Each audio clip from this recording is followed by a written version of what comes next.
96.9 FM. Fresh news, smart talk, all day. The views and opinions of the hosts and guests are their own and do not necessarily reflect the position of the management and staff of Guardian Network.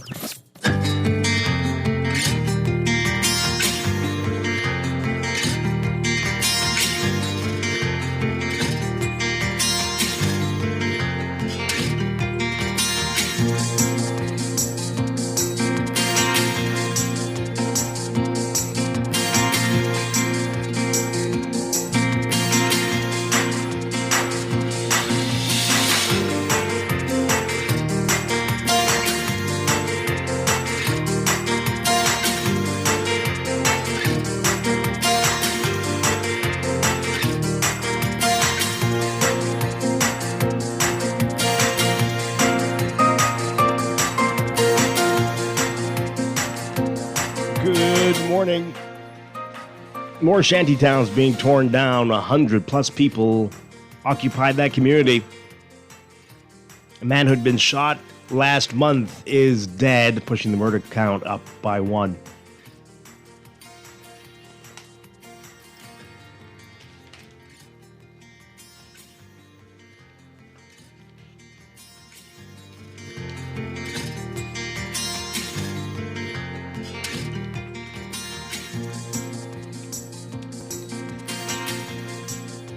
And reaction to the announcement that King Charles has cancer. It's all straight ahead this morning. I'm Dwight Strachan, and this is Morning Blend. Wake up, it's a new day.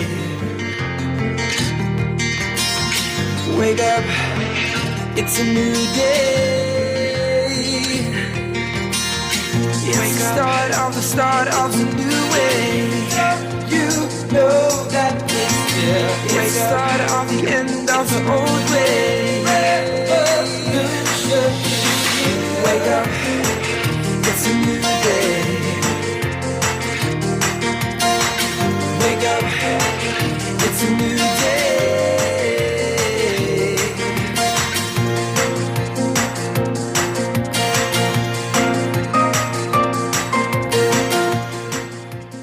Good morning again, Bahams. It is Tuesday, February 6th, 2024. This is Morning Blend on Guardian Radio 96.9. Again, I'm Dwight Strachan. In a moment, Duquesa Dean will be joining us. Also this morning, we will get a preview of the Running in Love event slated for this weekend. And later, we'll tell you about a big Super Bowl party at the Nassau Cruise Port. It's all straight ahead this morning. But first, it's time for the overnight, the latest breaking news from while you were sleeping, and the top national and international headlines this morning.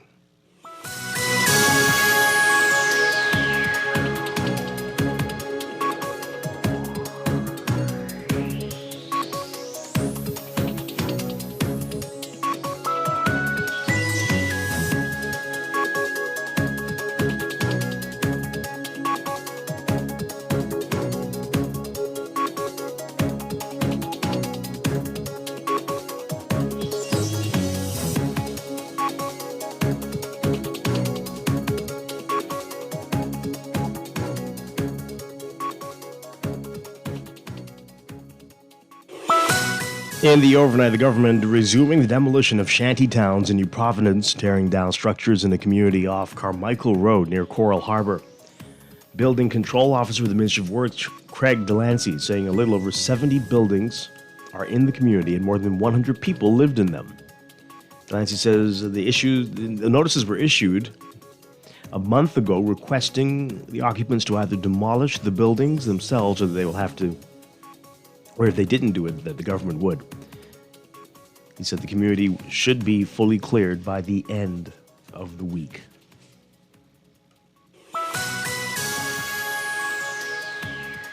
A senior customs officer taking the witness stand in the bribery, fraud, and money laundering trial of sitting Bahamian politician Adrian Gibson and 5 civilians. Assistant Comptroller of Customs Harold Fountain is the 8th witness to be called in the prosecution of Gibson, the F&M MP for Long Island, along with Elwood Donaldson Jr., former general manager of Water and Sewage Corporation, Joe Missick, Peaches Farquharson, and Joel Knowles. Fountain testified that police requested import documents concerning Gibson, Elite Maintenance, and Baha Maintenance. According to the previous testimony, Gibson, while serving as executive chairman of the Water and Sewage Corporation, directed Elite Maintenance and Baha Maintenance and Restoration replace existing vendors. The documents produced by Fountain showed that vehicles that prosecutors alleged were the result of money laundering were imported on behalf of Gibson through a brokerage company. Also taking the witness stand was Patrice Monroe, the corporation's chief financial officer. She testified that projects valued between $100,000 and $250,000 required board approval, and that projects worth more than $250,000 required ministerial approval.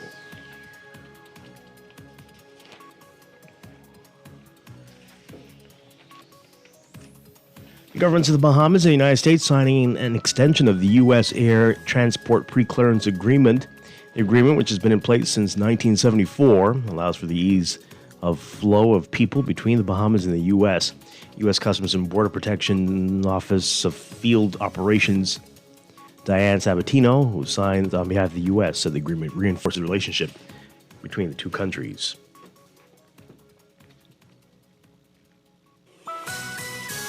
Overseas, British Prime Minister Rishi Sunak saying today that he was shocked and sad to learn that King Charles III has cancer, but is relieved that the illness was caught early.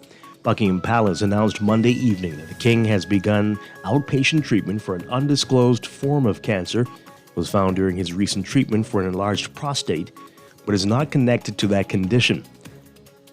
Sunak telling BBC Radio that it was great that the cancer was caught early, adding that as Prime Minister he would continue to communicate with the King as normal.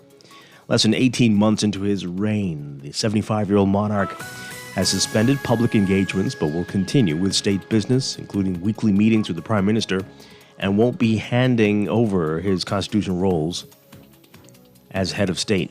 The palace said that Charles, who has generally enjoyed good health, remains wholly positive about his treatment and looks forward to returning to public duty as soon as possible.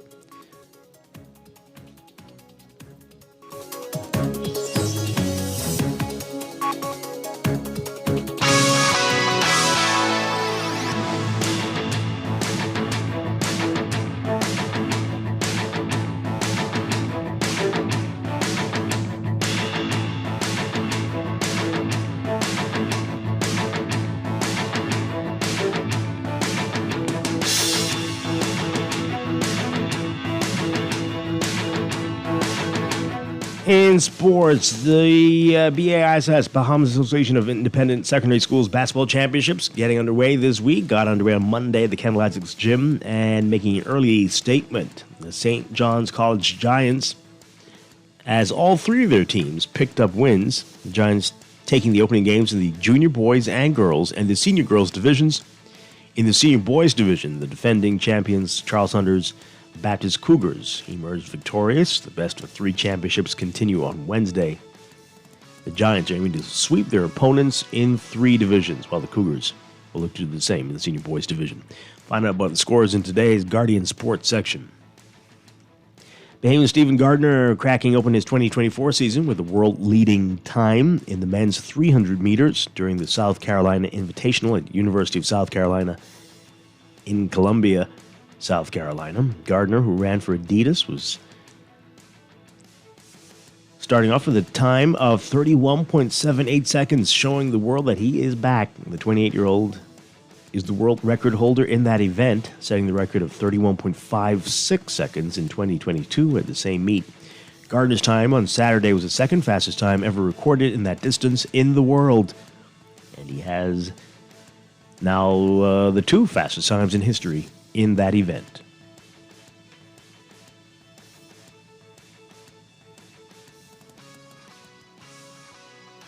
That's sports, and that's the overnight. Time for your first look at weather.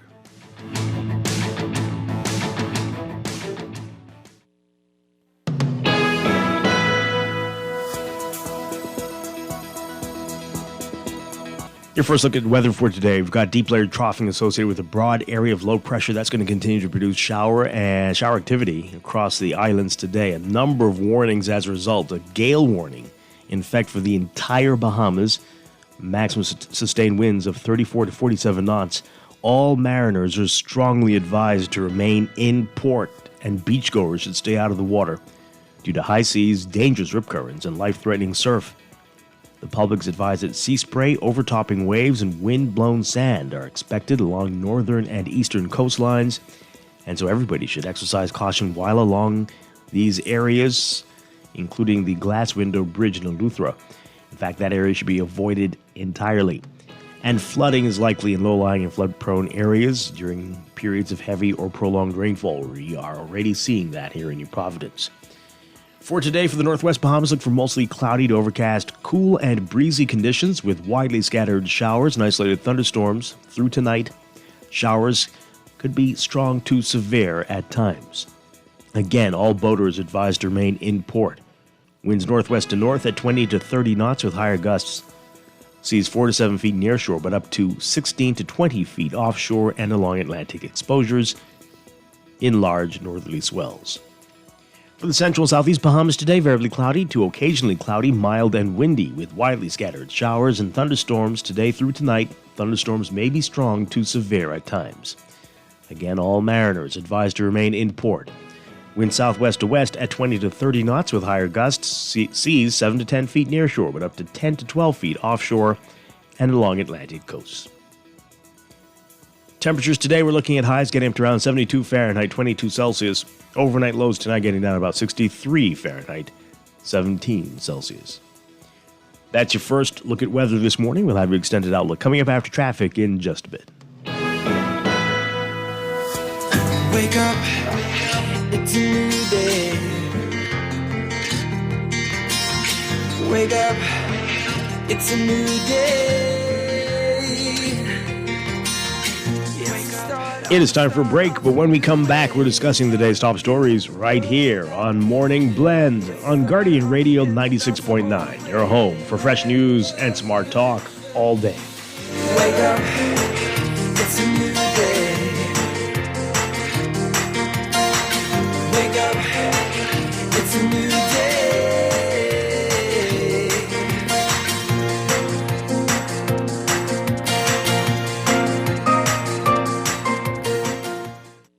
Life is unpredictable, so when the unexpected pops up and you need cash fast, you can handle it in easy-to-manage bite-sized payments with a cash advance from Scotia Select Pay. With Scotia Select Pay, you can take a lower-interest cash advance on your Scotia credit card in 3, 6, 9, or 12 monthly bite-sized payments. When the unforeseen strikes, trust a cash advance from Scotia Select Pay, the new, easy, and useful way to get cash now and pay later in convenient bite-sized payments that won't break your budget. Try it now on the Scotia mobile app or via Scotia online.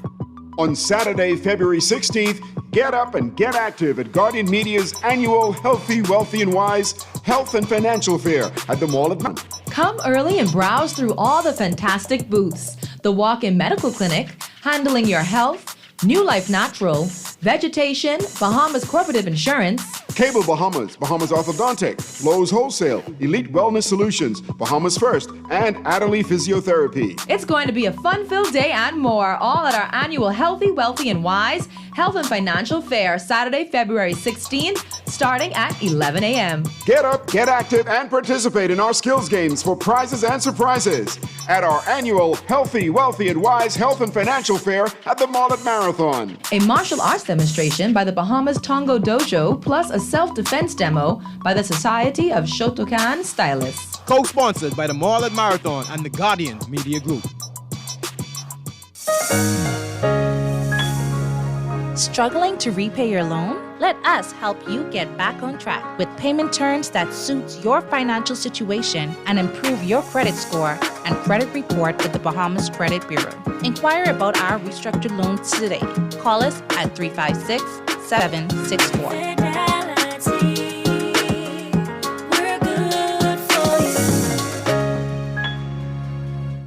Wake up, it's a new day.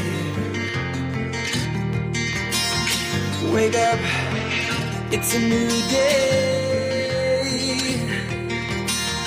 It's the start of a new way. You know that it's the start of the end of the old way. Wake up, it's a new day.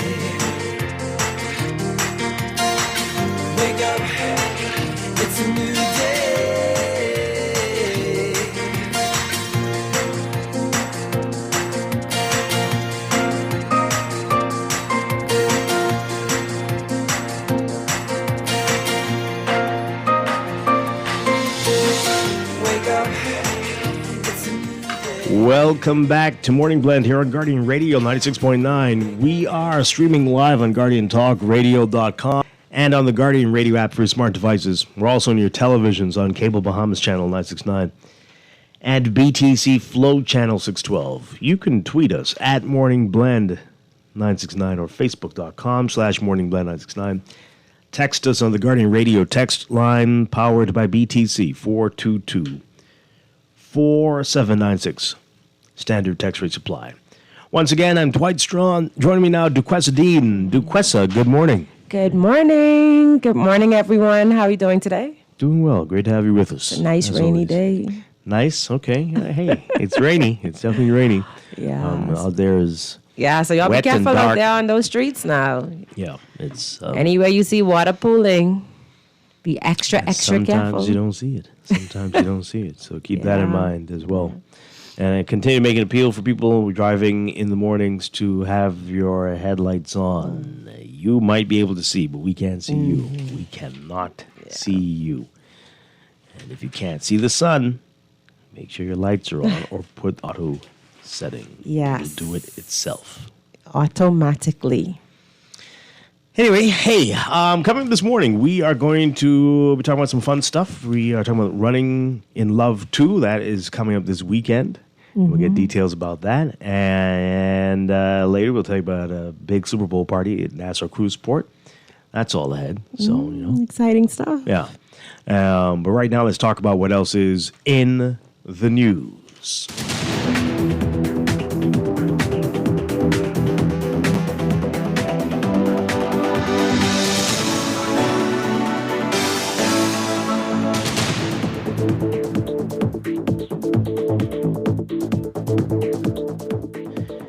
And in the news, so you know all that around this time yesterday, while we were on air, we found out about the shooting around 6:20 in the Chippenham area that claimed the life of a 31-year-old man.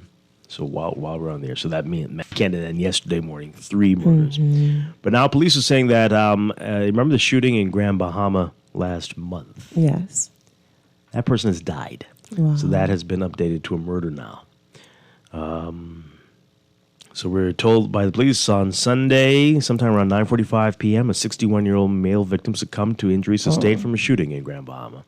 Police in Grand Bahama had been investigating the incident, which happened on January 23rd, around 7 p.m. According to reports, the victim was at a residence on Oleander Street when he got into a physical altercation with a 38-year-old.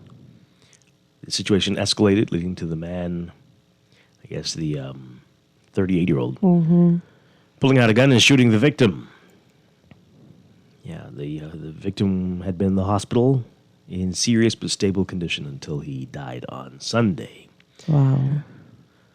So, so the murder count is up by 1. And Grand Bahama records now its first murder. Where are the guns coming from? It seems to be like there's a surplus or oversupply of guns. Everyone but, I guess, you and me have guns. So, how are they getting into the country? How are they getting in the hands of people who are so willing to use them? And how did we get to the place where we're so willing to pull out a gun and shoot someone without regard for human life? Well, I think that's the bigger question, right? Yeah. Because if it isn't a gun, they'll find another way. Right. Everyone asks that question. You got to get a handle on it, sure, but I think you just might as well ask a tree why it's so tall. If there's a demand for it, there will be lots of them. But the demand is high. Demand is high. Super high. Higher for that than anything else, it seems. So are we at the place now where citizens should start looking into self-protection? Not with guns. Something has to be done. Something has to be done, Dwight. Yeah. Yeah. So I see. Is this another paper this morning is I guess, trying to say that it counts as a January murder. Is that how it works? If you get shot in 1 month, you are added to that month's total? I mean, this is all irrelevant, right? But, I mean, is that how it works? I have no idea. I mean, you can't count you as dead before you, Right, he before wasn't. you died. Right, he got shot in January, but he Yeah. died in February. So, Well, I guess but like the you said, act it's happened. it's irrelevant. The actual Sure. date of when he died. My goodness. It's really irrelevant. You know, I don't know what to say, Dwight. It's beyond alarming now. It was alarming before, and I think that it's beyond alarming. The other night we had to go out after dark, and Charlie, amount of prayers I put down because I'm like, you know what? Just not that they're not shooting you during the daytime, but it's just crazy, and you could just be the victim of looking like someone. Or caught in the crossfire. Caught in the crossfire, having a resemblance to someone, or it could just be that it's just crazy. I don't know if you saw that comment I put underneath your social media post yesterday. Just crazy, crazy, crazy. Yeah. Yeah. Let's get your reaction to that, folks. 323-6232. 325-4316. 325-4259. And call us toll free, 242-300-5720. Tweet us, Facebook us, text us, 422-4796. Every day. Every day. Multiple times a day. Let's see what the callers are saying before we get to your text messages. Good morning, caller. You're on the air. Good morning, Dwight, and good morning, Guessa. I sort of stutter sometimes, but sometimes my syllables will come out easy. But Dwight, Duquesa, until the government becomes a terror to evildoers, this will continue to happen. The Bible says that the government bears the sword, and the government should be a terror to evildoers. These kind of things will happen in China. These kind of things will happen in other countries where there is law and order. And this will continue to happen. The government say they can't stop the guns from coming into the country. But I haven't heard the Minister of National Security. I don't think they ever said that. But pardon me? I don't think they ever said that. Yes, it has been said that they cannot stop these guns because they know where they're coming from and so on. If they could have, why haven't they? Haven't they stopped it? If they could have stopped it. I mean, why? Okay. Yeah, they said they cannot stop it.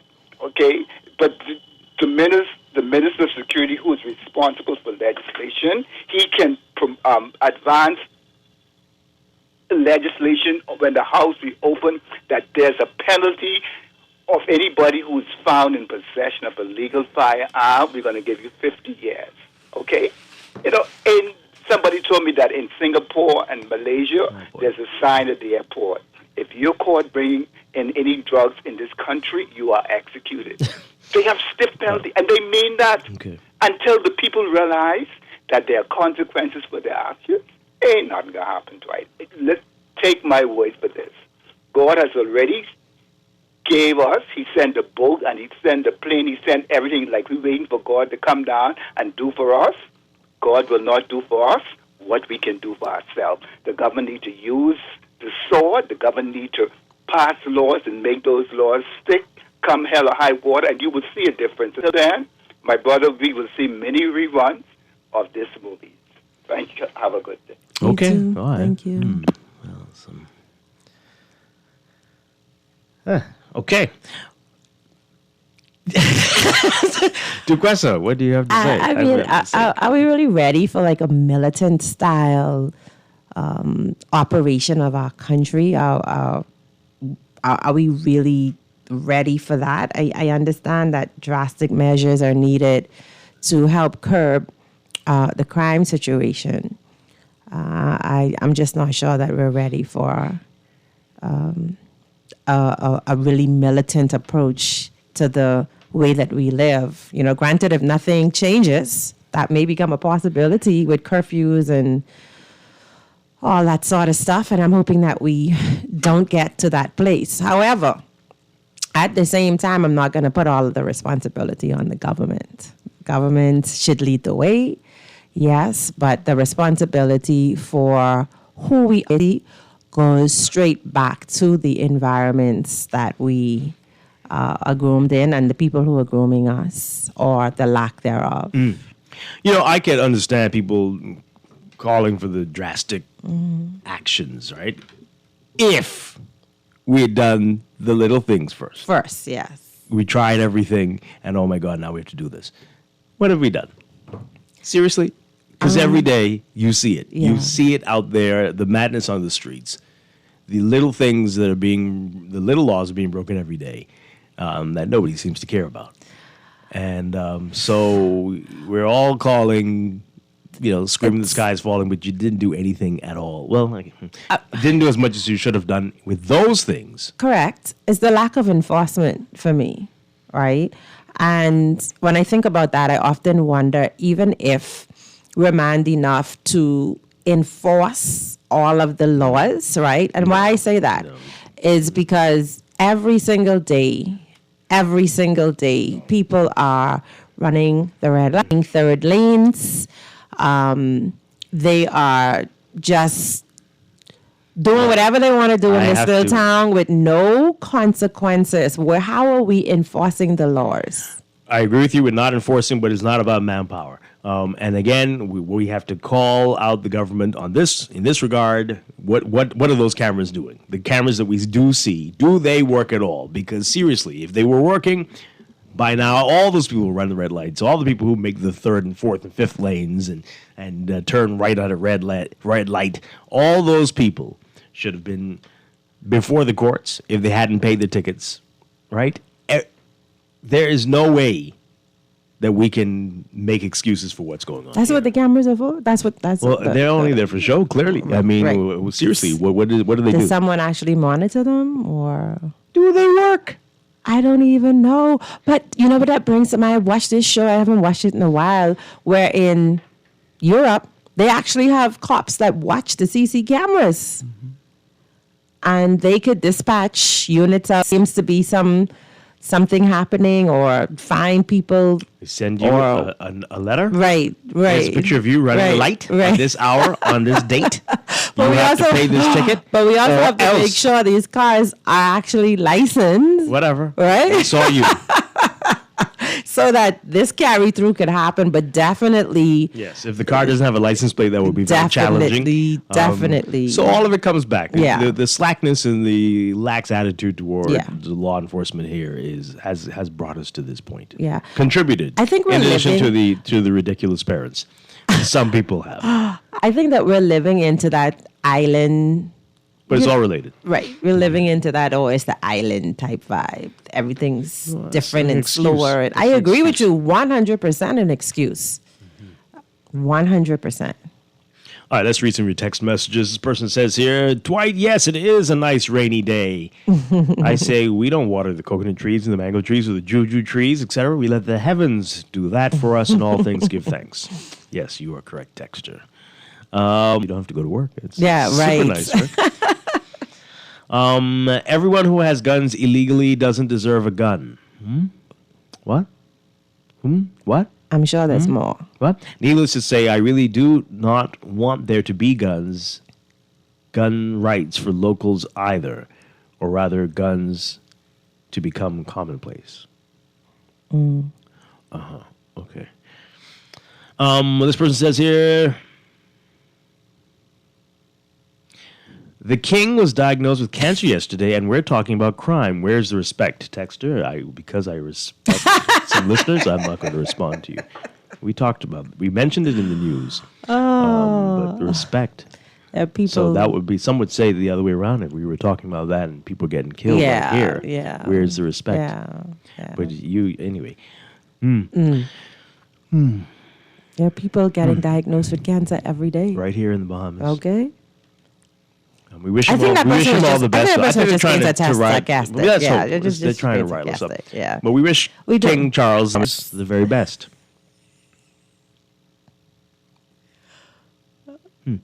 Murder is against the law. Killing sharks and turtles also against the law. We are obeying the turtles and sharks laws, but not the law against killing humans. Well, who's the we, right? And are we really obeying it? So, I mean, there are people who aren't obeying those. What's your point? There are people who aren't obeying those laws, right? But, oh, God. Okay. All of the laws, or most of the laws, are being broken. How about that, Dwight? Obey the laws. Obey the laws. That's it. Yeah. And it's not that we don't know how to. Well, I mean, anyway. It's not a mystery. If guns are everywhere and they are illegal and we're not hearing report after report of guns being seized, someone's making money to ignore guns passing illegally across the border. The question is, how high up is that person or persons, and where's the intelligence to ferret the master? It's only through finding the head that we can hope to address this issue. Yeah. Agreed. And then you'll address the gun issue, yes. Yeah. We need the sauce, Dwight. And then it'll be record year of knifings in the Bahamas. Record year of sword decapitations. Record year of It's gross. bricks and stones and I don't think so. pushing off buildings. I don't think so. I don't think so. Vehicular Maybe homicide. vehicular homicide. Bombings. To some degree. Bombings and No. Let's Bows and arrows. Let's not go down. They will that. find a way Let's not go down that. if they're sick enough to want you dead. Right? Slingshots. They'll do it. You could, get the guns off the streets. Absolutely. We do need them off the The streets. murderous spirit Yeah, that will there. continue. That grooming of the mindset that says it's really okay to just shoot somebody, right? It's really okay to take a life. This person says, yes, we are ready for the military, DeQuessa. Okay. You said you were frightened to leave to go out at night. This should not be so. Agree. We need to live normal lives. That includes going out at night, etc. It is bad. We need drastic help now. It is bad. This person says here, the cancer of crime. Let us start talking about crime and how it is killing law-abiding residents. Okay, yes. Let's. Sure. Yeah. Okay. Yeah. Caller will get to you in a second. This person says, when I lived in the U.S., I went about driving as I normally did. It was not until I got a letter in the mail that had a picture of me and also a picture of the light that I realized that I'd run a red light. So maybe we need to use a CCTV and start saying, see, this maybe means need to. We need to. What is it doing?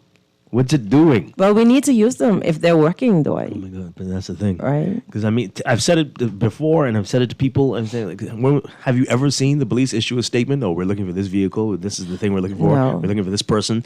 No. They don't. What do they? No. But and they're not correcting us. If we're wrong, prove us wrong. Tell us that you're using it. It's insanity to and they have... keep talking about using technology. What do you mean by that? It's insanity to have cameras up that aren't working, though. Is it? It is insanity. Like, what... Well, okay. That's why we have... Did you not think we were insane here? That's why we have the situation we have today, because obviously... They're sitting there for using operations. Cameras, like how in the States they'll call a police car at an intersection, and though no one's in the police car, they might sometimes have a mannequin in there. They do that to get people to slow down and to not run the light. Right. So they're using cameras because you're wondering, I wonder if this works. No. But people have tried it enough to see that it's not. Clearly, Nothing is going to happen to you. Right. Absolutely nothing is going to happen. Prove us wrong. Prove us wrong. Show us. Show us. And no one's going to say anything because they know. And you heard the story recently, right? They said they're going to get new and better ones that will allow them the technology to zoom in on faces, facial recognition. and all that So stuff. these ones are outdated and don't really work. But how will that work, though? But where you can get my? How will you know my face? They're like, oh, this is this person. Is there a database? They just show you a picture of you. Yeah. Go, anybody know this person? wanted. The wanted posters. No, seriously. I mean, there's a way.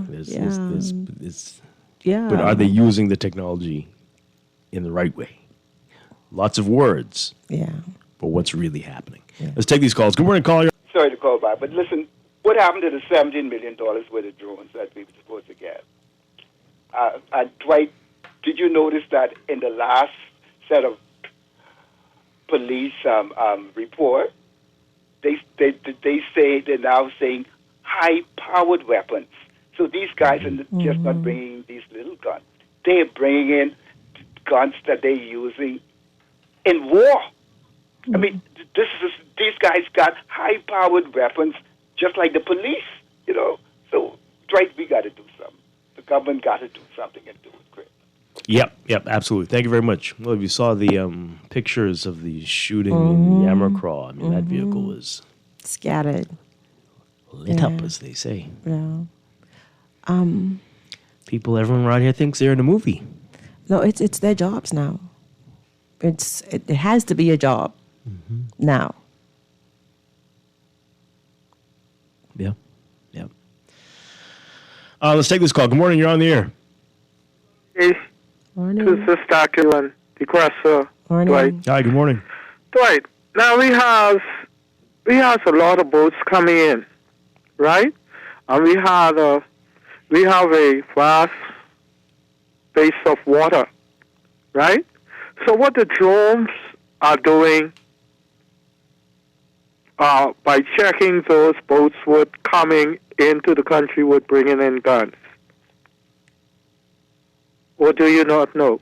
No idea. Say it again? I have no clue. I didn't hear you. No, I have no idea. I don't know. Well, you need to see, that need to be looked into because the thing is, those, now and then people would tell me, say, well, there's some defense force both are not working and the other one are not working. It seems as though anybody could come into the country by waters and bring anything in and nothing to check. You see, everything not coming in through the airport. You see, the government needs to look into the situation as such. Thank you. Okay, thanks a lot. Thank you.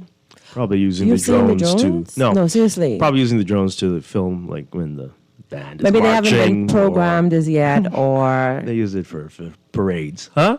I haven't seen the drone. Or maybe they need for marketing videos and stuff. no.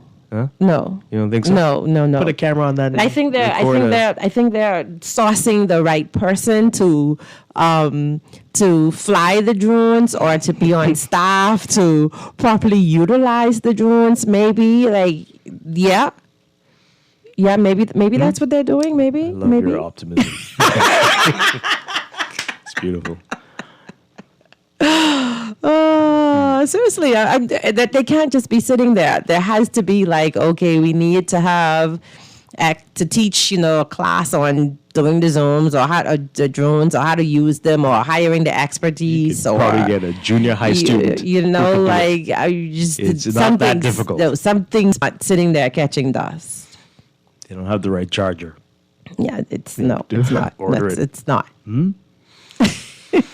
They don't know which room they put the box in. This text just says, we love to call Singapore's name, but are we really ready to serve 10 years for bribing officials, which we do every day, but call it a tip, or even 5 years for running the red light or failing to take care of our kids? I don't think we're really ready. We're supposed to send our troops to Haiti while we ask some countries to send their troops here to fight our high murder rate. That might not be so bad an idea, Dwight. Oh, really? I saw it. Now, the reason I say that, right, is because these would be neutral people. Before you go on, if there were people randomly getting killed, right? I could get behind this. It's not. But we need targeted people that specialize people in gang violence or something to come in and, obviously, because if we had it, something would be being done that we could see that's tangible. So perhaps we do need someone that's not connected to anyone in community, not connected to anyone in country, that may not be so easy to slip a little tip to, right? And who's focused on doing their job. I think there have been maybe outside of the collateral damage individuals, there's probably been like, maybe I shouldn't say this, but anyway, I don't think there have been many surprises with the family members or friends of these people who've died this year, unfortunately, that something happened to these people, right? There are a few exceptions. These folks, anyway, that's all I'll say. But even though we've had like 30 murders, right? I'm using my exaggerated 24, number, right? 24. I highly doubt that we've put a dent in the numbers of people associated with gang violence and crowds. So even though we have this, what we are saying is a huge number of murders, does it really take away from the numbers and any great percentage of people that participate in these sorts of crime? That's why we need to dismantle gangs. Again, don't be fooled by this gang thing. This is Or families. This is something else. This is something else, and these folks are not resolving their conflicts effectively, and see this is the only answer. These ages, I mean, these are some pretty sad people if they're in gangs. I mean, what the heck is wrong with you at this age in a gang? Like, seriously? Huh? Like, really? Yes, like, really? So, gangs? Like, really? Yeah. Take this call. Good morning. You're on the air. Hi, good morning. Good morning, Queen Tessa. Good morning. Good morning, Bahamas. Dwight, I would like to know, what is your feed to send a live video or whatever to you? First thing. What is what? Sorry, say that again. What would be your connection to send a live video to you? You want to send me a video? I mean, even connected with this show. Well, try emailing it. I know that's challenging sometimes, but send to morningblend@nasguard.com. Okay. Remember, I called about the outpost and putting the community watch stuff together when the thing had happened on the double shooting happened up on Prince Charles, right? Mm-hmm. Now, just to say, on Saturday, that shooting that happened in Yellow Elder, I sat on my mummy porch with those shots, the sound of it. And with my suggestion that they encourage the community to have outposts, if there was an outpost gathering, say, the entrance of Air Valley, one down there by Yellow Elder Primary, another one down there by C.W. Sawyer, that basically covers all of that, and they're out there by Battle Avenue, Stapleton, right? You see what I'm saying? And that shooting the shooters would not have been able to leave the area without being spotted and being described by whoever sitting at these outposts. If you understand what I'm talking about when I say outposts, right? Remember? I hear you. I mean, but okay, so that's again more effective after the fact. No. I'm saying if these things have already been established in each community with policemen and reserve policemen and retired people and members of a neighborhood watch community assembling by these outposts with everything. You know, the police have their gun, these reserve police or these retired persons that will be stationed there, have them deputized. You see? You understand? They have their vest. Once the shot has gone off, that's an alert, just like how I sat and heard it. They would have heard it right up the street. The shooters couldn't leave to go out and exit Yellow Elder by Town Center Mall entrance. They couldn't leave and exit Yellow Elder down there by C.W. Sawyer to go to Howard Road. If you follow what I'm saying. You see what I'm saying? I hear you. Yeah, that's that's what I wanted to contribute. But I mean, the last time you said it, somebody messaged and said, there was that shooting right across the street from the police station. So, I mean, we can't dismiss any idea, but even there are, nothing's going to work all the time. Okay, but I hear you, and I respect when your idea. When I mentioned this also on Naughty Show with Pearlie, he said, yeah. He said, that's like what they have like in Cuba. I know about, how they have the outposts. And I said to him, too, yes, in Cuba, like in Havana, the soldiers, them or the policemen, them, they walk around with a machine gun on feet. They have these outposts in strategic spots. You don't have these kind of things happening in Havana. You see what I'm saying? And similarly, and it don't take nothing to get the business community, the neighborhood communities to form. You know that is to build an 8x8 outpost. That's 2 sheets of plywood to make the foundation and 2 sheets of plywood for each side. You see what I'm saying? When you put in the doors, windows, and the roof, it costs nothing, and people contribute. And if you get Patelco to pitch in, you get Alive to pitch in, and each one of them spawns in some kind of way, even if it's a discounted thing, to put a telephone number in each of these booths and put the number on the booth so all the community can look and say, okay, that's the number for that booth or that outpost. In case something happens, they can get on the phone. We have modern technology, man. We have to learn how to integrate it and everything. And the number is on these outposts. With the outposts there, with one of those tents there, that's only one parking space. So the people manning these outposts are armed? I mean, yeah, you have a policeman stationed to them, at least one, and then you have these mopeds that they could leave and drive around the community and just drive through with everything, and because the little mopeds with the Jews them rent, they don't cost nothing to purchase, and they don't cost nothing much to. Most of them go with electric now, right? Interesting concept. Thank you very much. Appreciate it. All right. Oh, well, all the ideas on the table. We need everything. Yeah. Given the size of the country and all the guns, etc., the police have found all the guns that the police have found. I can't understand why they don't have the intelligence to stop the import of guns in the country. Y'all are funny. Man, stop it. Anyway, I guess we have to pretend like we don't understand how this works.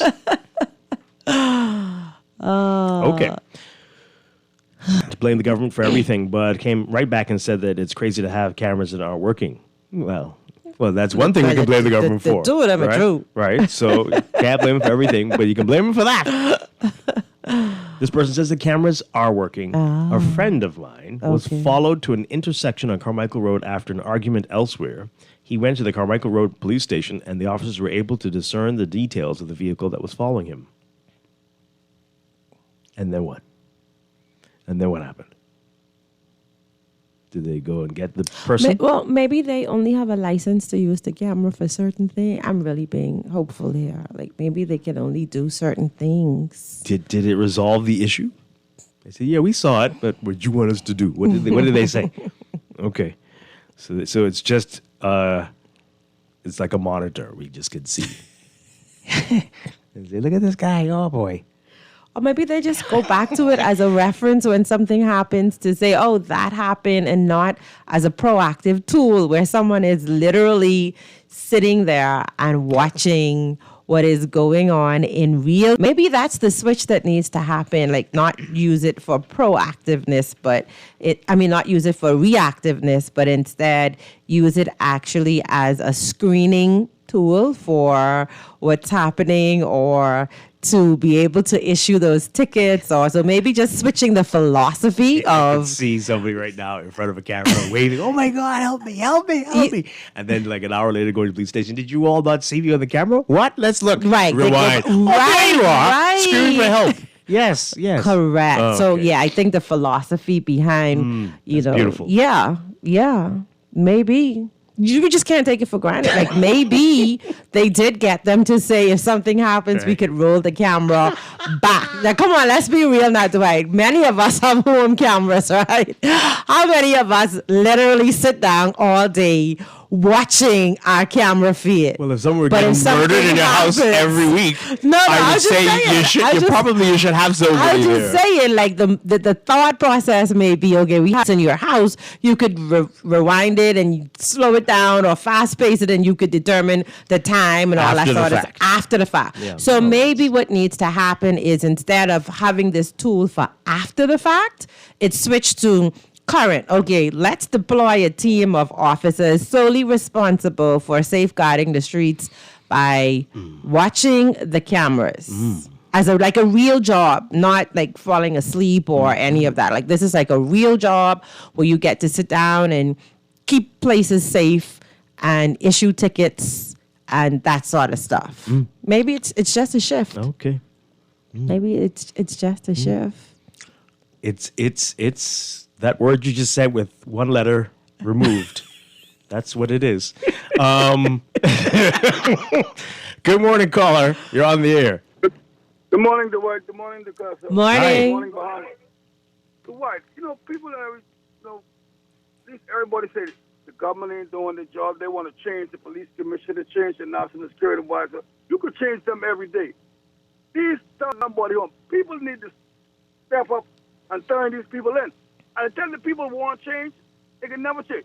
You got girls talking about, I don't use drugs. I don't sell drugs. But you sleeping with a drug dealer, you know exactly what he's doing. And tell the people who want to change, it's not gonna be no change. You could pray all day, every day, 24/7.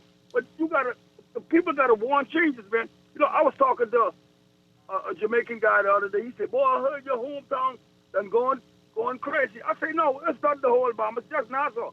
I said, "Obama says, Obama says not just Nassau, but the people got to want changes, man. It's making.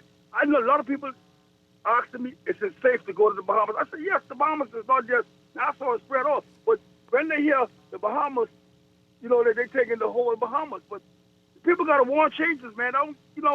It's so sad. Nassau it's a dot on the world stage. Sometimes you might have to take drastic measures, put a curfew on the island and just, sweep up. These people who harbor these criminals, they need to be, hauled before the courts, and nobody want to speak up and tell us the crimes hit them in the face. You know what I'm saying? And it's so sad, man. You know what I'm saying? Hey, y'all have a nice day. Peace. Okay, thank you very much. That's a lot of people suggesting this over the past few days, that we need a lockdown for a period to get it together. What? And then a lockdown? So you know how much resistance there was to lockdown previously? Yeah, but you know how terrible that would look to the rest of the world. Correct. Right? And, Correct. We'd be further back than we were during the pandemic, right? So you want everyone to get out, all the people who can get out of here, because we're going to lock down the place to clean it up. No. So who's coming back after that? I know a lot of behaviors wouldn't come back. Correct.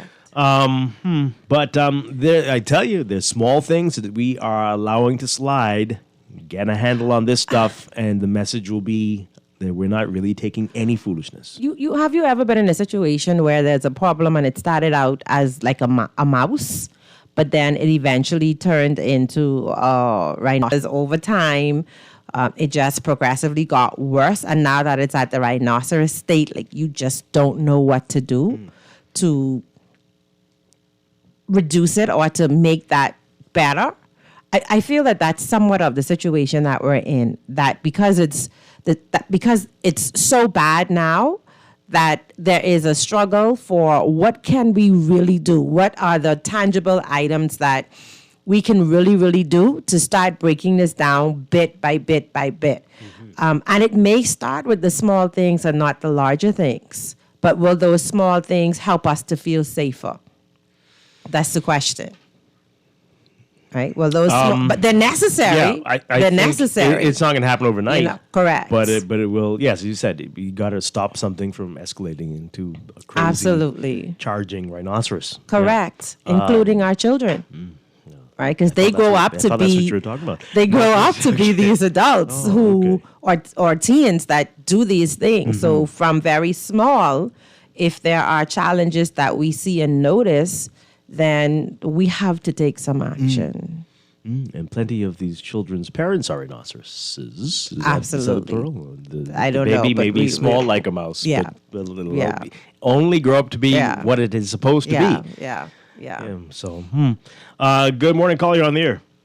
Yes, good morning to both of you. Good morning to the Wild of the Bahamas. Two things, Dwight. I think the first thing we should do is stop calling the island of New Providence the island of Nassau, since Nassau is a destination that the tourism uses. Maybe start saying the crime is in New Providence rather than the island of Nassau. What would that do? What would that do? I don't know. I'm saying since the destination, maybe the world will start reporting that there's violence on the island of New Providence instead of the island of Nassau, because Nassau is the designated destination on most of tourism. They'll be a little confused. But the primary thing, Dwight, is I must agree that these are not gang violence.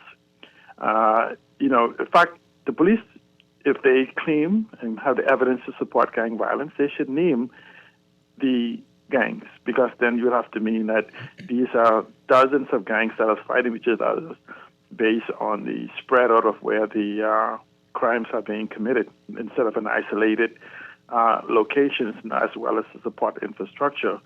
I think what happens is we have an epidemic of social disorder where grouping of people, because gangs is would be considered gang from the police perspective, would be a little more organized for the sole purpose of economics and other different things.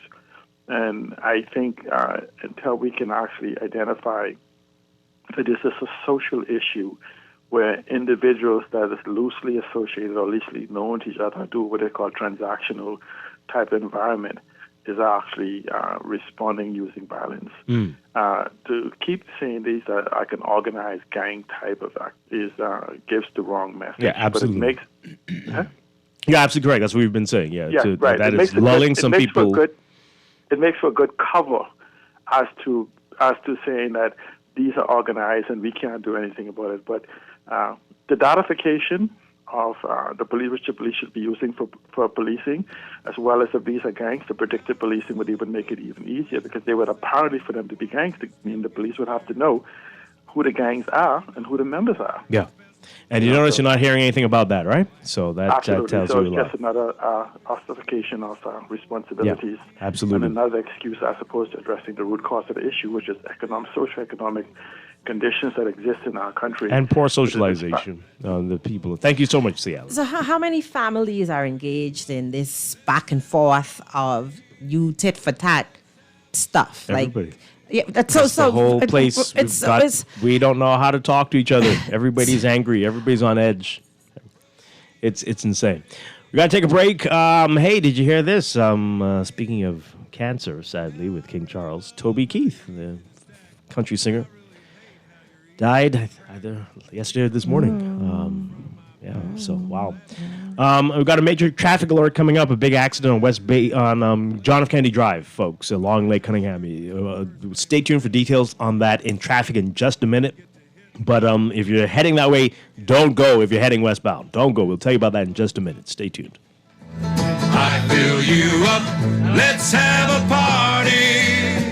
Let's have a party. I love you, Red Solo Cup. Proceed to party.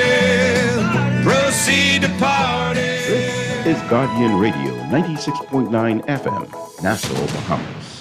Whether you're looking for your first or new home, or even using your existing home as equity, RBC understands that your journey to home ownership is unique, and your mortgage financing should reflect that. That is why at RBC we have dedicated mortgage specialists that provide sound advice and helpful solutions to make your dream home a reality. Best of all, the RBC mortgage team is mobile, flexible, and will meet you almost anywhere. Visit rbc.com/take 60 seconds to connect with an RBC mortgage specialist.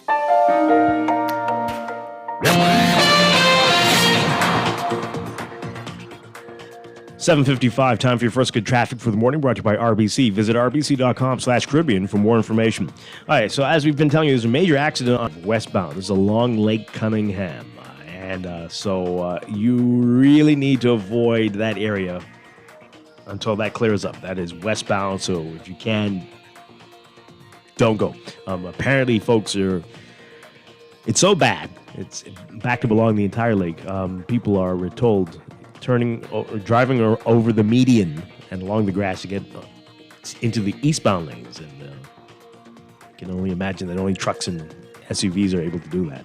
So yeah, avoid that area if you can. We'll try to get more details about this accident.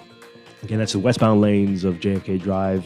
If you have to get to the airport, you've got to try an alternate route, maybe West Bay Street or even Carmichael Road. So, yeah. Elsewhere, we've got heavy traffic on Mild Butler Highway from well south of Fire Trail straight up to Tawny Williams-Darling Highway, and traffic back to belong Tawny Williams-Darling Highway, both directions toward that roundabout. And Carmichael's looking busy for you as you get closer to Coral Harbor Road. And elsewhere, we've got Eastern Road, heavy traffic from Sans Souci to about Johnson Road, and at Prince Charles Drive along the major intersections, especially Soldier Road into Robinson Road. Heavy traffic there straight up to East-West Highway and Marathon Road. And Soldier Road seeing heavy traffic near Windsor Place. And as you approach the intersection with Bernard Village and Wolf Road, Bernard Road looking very busy for you as well, westbound. And keep in mind, a lot of the streets are flooded. Independence Drive, westbound, lots of water there, so keep that in mind. But both directions on Independence Drive at this hour, west and eastbound, seeing heavy traffic. But again, the big story is the accident on John F. Kennedy Drive in the westbound lanes. That is really delaying movement along Lake Cunningham. And avoid it if you can. This traffic.com/Caribbean.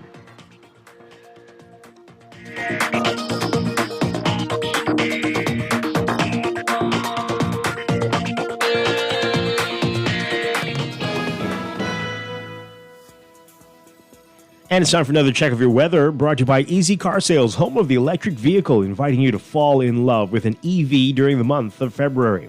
Okay, we've got a lot going on weather-wise as well. We've got a deep layered troughing associated with a broad area of low pressure that's going to continue to produce shower activity across the country today. A number of warnings in place, including gale warning in effect for the entire Bahamas.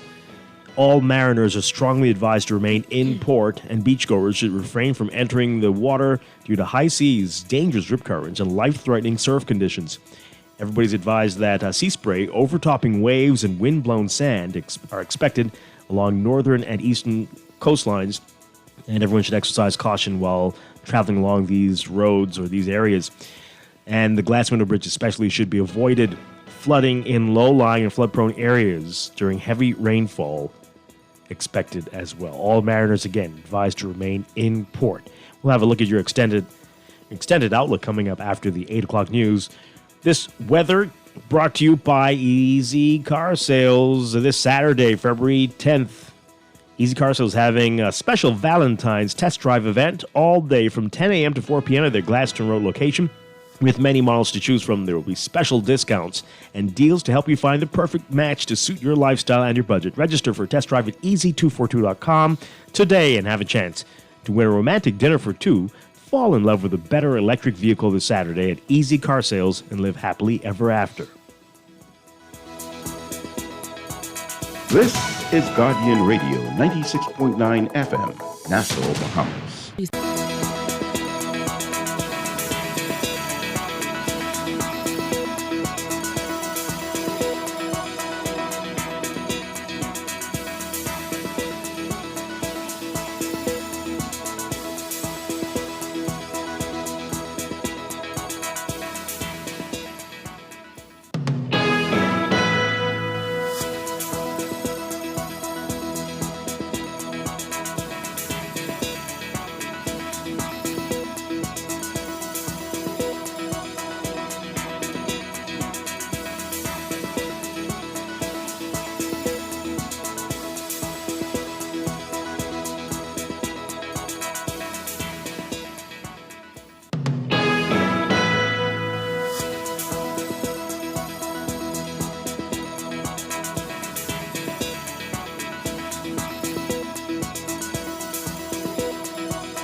Welcome back to Morning Blend here on Guardian Radio 96.9. We are streaming live on GuardianTalkRadio.com and on the Guardian Radio app for smart devices. We're also on your televisions on Cable Bahamas Channel 969 and BTC Flow Channel 612. You can tweet us at Morning Blend 969 or Facebook.com/Morning Blend 969. Text us on the Guardian Radio text line powered by BTC 422-4796. And now at 8:20, it's time for another check of your weather for today, brought to you by Sherwin-Williams Paints. Here's what's happening. A lot going on. We've got deep layered troughing associated with a broad area of low pressure that's going to continue to produce shower activity across the area, across the entire country today. And there's a gale warning in effect for the entire Bahamas. All mariners are strongly advised to remain in port, and beachgoers should stay out of the water due to high seas, dangerous rip currents, life-threatening surf conditions, and everyone's advised that sea spray, overtopping waves, and wind-blown sand are expected along northern and eastern coastlines, and so you need to exercise extreme caution while traveling along these areas. And this includes a glass window bridge in Eleuthera, which should be avoided. Plus, flooding is likely in low-lying and flood-prone areas during periods of heavy or prolonged rainfall. So that is a lot. For today, for the Northwest Bahamas, look for mostly cloudy to overcast, cool, and breezy conditions with widely scattered showers and isolated thunderstorms. Today through tonight, showers can be strong to severe at times. For the central and southeast Bahamas, variably cloudy to occasionally cloudy, mild and windy with widely scattered showers and thunderstorms through today and tonight. Thunderstorms, again, may be strong to severe at times. Across the entire country, all mariners are advised to remain in 72 Fahrenheit, 22 Celsius. Overnight lows tonight getting down about 63 Fahrenheit, 17 Celsius. In your extended outlook, this unsettled weather pattern will continue across the country tomorrow due to multi-layered troughing. Additionally, strong to near gale force winds are expected for all areas tomorrow as well. On Thursday, rain chances will reduce significantly, but the winds and seas will still be elevated. So for tomorrow, Wednesday, variably cloudy, cool, and windy with widely scattered showers. Expect gradual clearing as the day progresses, beginning in the Northwest Bahamas. And then Thursday, partly cloudy, cool, and a bit breezy with a slight chance of a few light spotty showers. That's your Morning Blend weather check, brought to you by Sherwin-Williams Paints. Sherwin-Williams Paints has got you covered for all your painting and equipment needs. Visit Sherwin-Williams Paints online or in store today.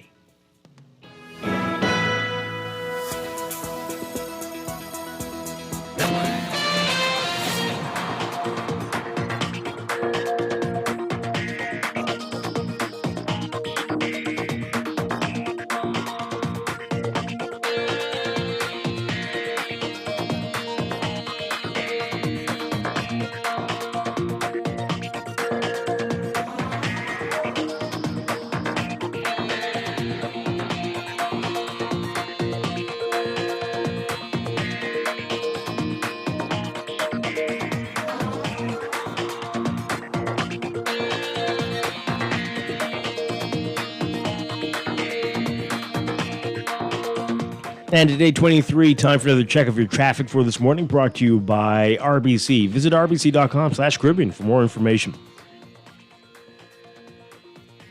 And in your real-time traffic, the accident on JFK Drive, it is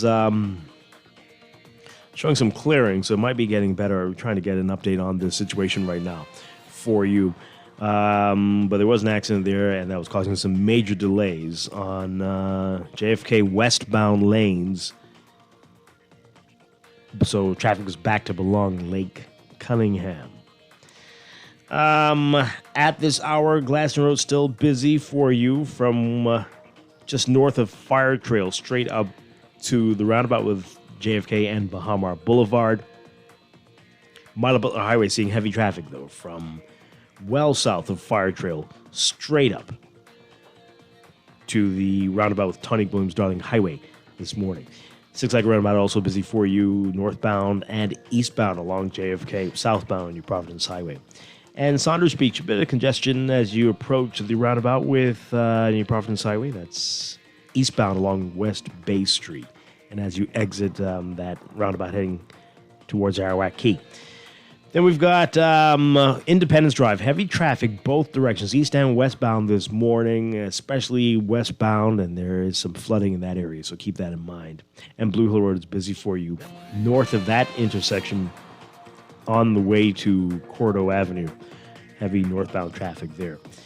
We've got Prince Charles Drive. Heavy traffic at the major intersections all along, actually, especially as you are making your way westbound along towards Beatrice Avenue and to the Soldier Robinson Road intersection. Robinson Road, slow-moving traffic there, westbound. Soldier looking very, very busy for you, especially if you're heading north and northeastbound. And you're not moving on Eastern Road from just west of San Souci to about Johnson Road. So a lot of issues this morning. Again, the issue with JFK, we're trying to get an update, but it looks like it might be moving along now. That is your traffic, brought to you by RBC. Learn more at rbc.com/Caribbean. Whether you're looking for your first or new home, or even using your existing home as equity, RBC understands that your journey to home ownership is unique, and your mortgage financing should reflect that. That is why, at RBC, we have dedicated mortgage specialists that provide sound advice and helpful solutions to make your dream home a reality. Best of all, the RBC mortgage team is mobile, flexible, and will meet you almost anywhere. Visit rbc.com/take 60 seconds to connect with an RBC mortgage specialist. At Wendy's, we are different. We don't just use beef. It's fresh, never frozen. Our burgers are square because we never cut corners. Served hot off the grill with fresh lettuce, tomatoes, onions, and American cheese. We believe in fast food done right. Always serving fresh, never frozen beef. Order a hot, juicy Dave single, double, or triple. Made with fresh, never frozen beef. Now only at Wendy's. Different inside and out. Are you ready to break up with your car? Easy Car Sales invites you to fall in love with an electric vehicle. Ditch the gas pump, the expensive mechanics. Feel the freedom, the power. Visit easy242.com and make a date to test drive an electric vehicle today. Get into a better relationship. Find your perfect match at Easy Car Sales and drive electric happily ever after. Every day in a busy world, we have to do so much. Bank with CIBC and get that personal touch. Let's help your dreams come true. At CIBC, we're at the heart of all we do. We're on your side, we're listening. We know the way you feel. CIBC, ambitions made real. Screws and Fasteners World, Balfour Avenue and Palm Beach Street, has those hard-to-find fasteners for you right now.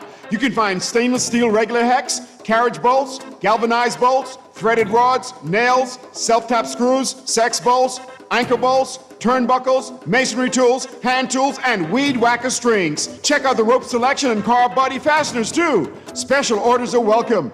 It's your #1 fastener store. Screws and Fasteners World, Balfour Avenue and Palm Beach Streets. Call 326-1976. Every day in a busy world, we have to do so much. Bank with CIBC and get that personal touch. Share your ambitions, let us help your dreams come true. At CIBC, we're at the heart of all we're listening. We know the way you feel. CIBC, ambitions made real. Wherever you're headed, the Custom Computers Know-How team is standing by to help guide you in the East and the West. We now have 2 convenient locations on Patton Street in Palmdale and our newest store in the Caves Village Shopping Plaza through the Blake Road entrance. Discover the latest products by top international brands and the knowledge you need to unleash tomorrow's technology today. Drop by Custom Computers out east or out west. We're open Saturdays from 10 till 4. Time, good time, my time, your time, our time, all the time. Everybody feeling fine. Fun time, good good time, my time, your time, our time, sing time. Everybody get in line, everybody jumping up and sing in the place. We come to guy on back, cause sting in the place. It's time to dance and shake and sting in the place. So jump around, celebrate, cause sting in the place. We here to celebrate, we come to jam. Sting in the morning, we're slowing down. When the intro party, the crowd asks for more. We're back here with Morning Blend on Guardian Radio 96.9. Dwight Strachan, along with Duquesne. Coming up in a few minutes, we're going to be talking about Running in Love, the big event. It's a couples race, but you don't have to be a romantic No, you don't have to be couple. right. Just in pairs, running in Right. pairs for this weekend. We'll get details about that in just a bit. We continue our conversation about crime. We want to get to this shantytown issue as well. I just want to read a few of the messages that we got about the crime. We get to that one. This person says here, the first parts, anyway, lots of serious claims here.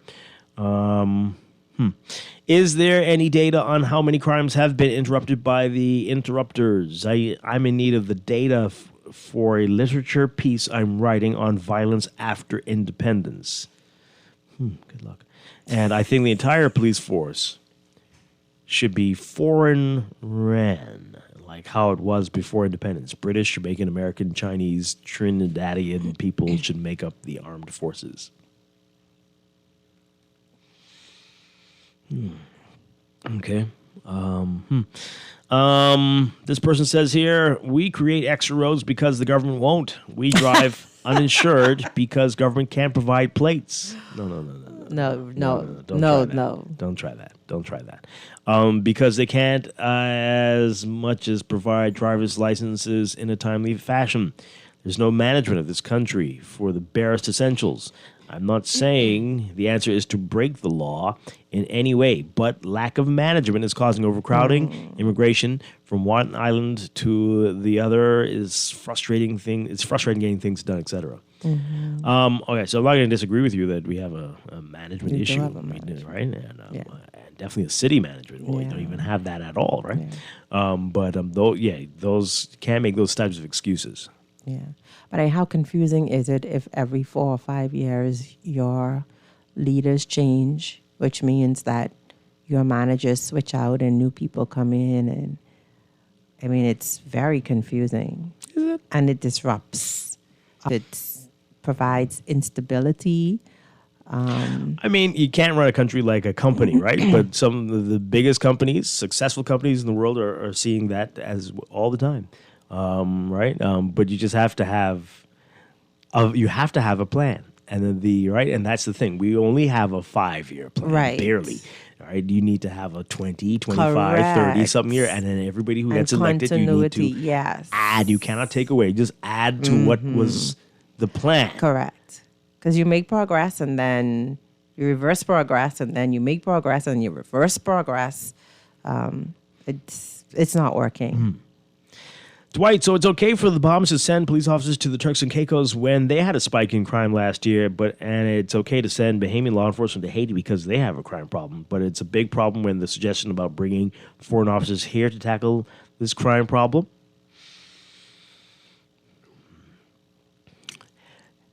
I hear you. Like I said before, right? Mm-hmm. It's not random stuff. I think the Turks and Caicos thing was more organized and crime was going on from what I remember. There might have been actual gangs. But this is a petty back and forth squabbling type of nonsense, opportunistic. I mean, it's just so hard to fathom that it's just a back and forth between a small number of I don't think it's that small. Families but it's just or crazy. Violent people, right? People just tit for tatting. Just like you did something to me, I'm going to get you. All right. So you can't. I hear you. Yeah. Try it. Try it. Let's see what happens. Maybe even as consultants, maybe not necessarily. Maybe hey, do whatever it takes. Yes. Do whatever it takes. But the people are still speaking to each other violently and acting violently and loving the guns. Okay, but let's try it. Okay, great. Police need Yes, okay, we were hearing that as well. Yes, so there's the accident. People were turning around and causing problems at Gladstone Road. So they were turning around on the grass on the westbound side to head eastbound, which is very strange. Why do we do that? Have you ever noticed, like, let's just look at the U.S. When there's an accident and a gridlock, you are literally stuck. You can't cross the median. You can't do anything but wait. Like, why do we do that? Okay. While Dwight subsisting. Yeah. Solutions based on manpower are not scalable or sustainable. 100 cameras can be monitored by 3 people, and the spree of daylight shooting started during the lockdown because daylight was the only time the targets were available. They had daytime shootings before that. But okay. Does locking down make sense when the killings are happening during the daytime? Mm-hmm. I heard the issue with the cameras is a lack of personnel to monitor it. Yeah, I could see that. It was previously contracted to a private company, but the police force took the contract back, possibly for budget reasons. I could see that. I really can see that because that's a full-time body. I think it is what you said. They rewind the tape after someone gets robbed, shot. Right. Like, let's go back and look. Right. Because we can't afford to just pay some officers to sit there and watch. Mm-hmm. Right. We had a lockdown for something that killed the sick and elderly, but won't entertain a lockdown for something killing the young and strong. The media can call for 25 years for gun possession if they wanted to help. The media. Okay. Well, we've been calling for a lot of things that don't happen. Okay. You call for it. Something that's killing the young and strong. Well, it's not that random. It's not that random, and it will also kill the economy. Yeah. And it will kill all the old and sick people as well because the economy will die. So let's be sensible now. Just tell you. I mean, right off air, we were we started to have a conversation about process minds, right?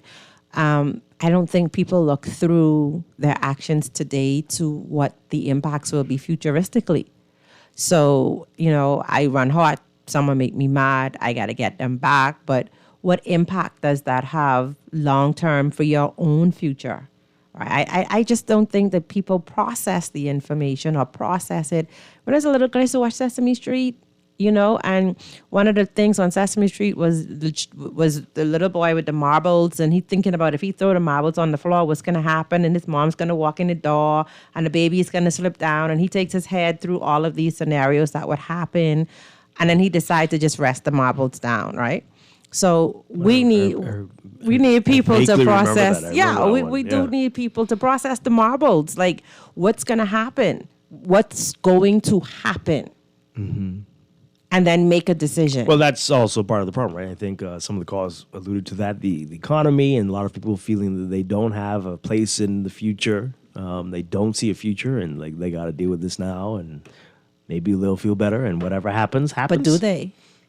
I mean, does it change your circumstances to knock someone off? Yeah. Does it really change your future to do that? So the future is created. Well, they don't believe that. It's created. Right?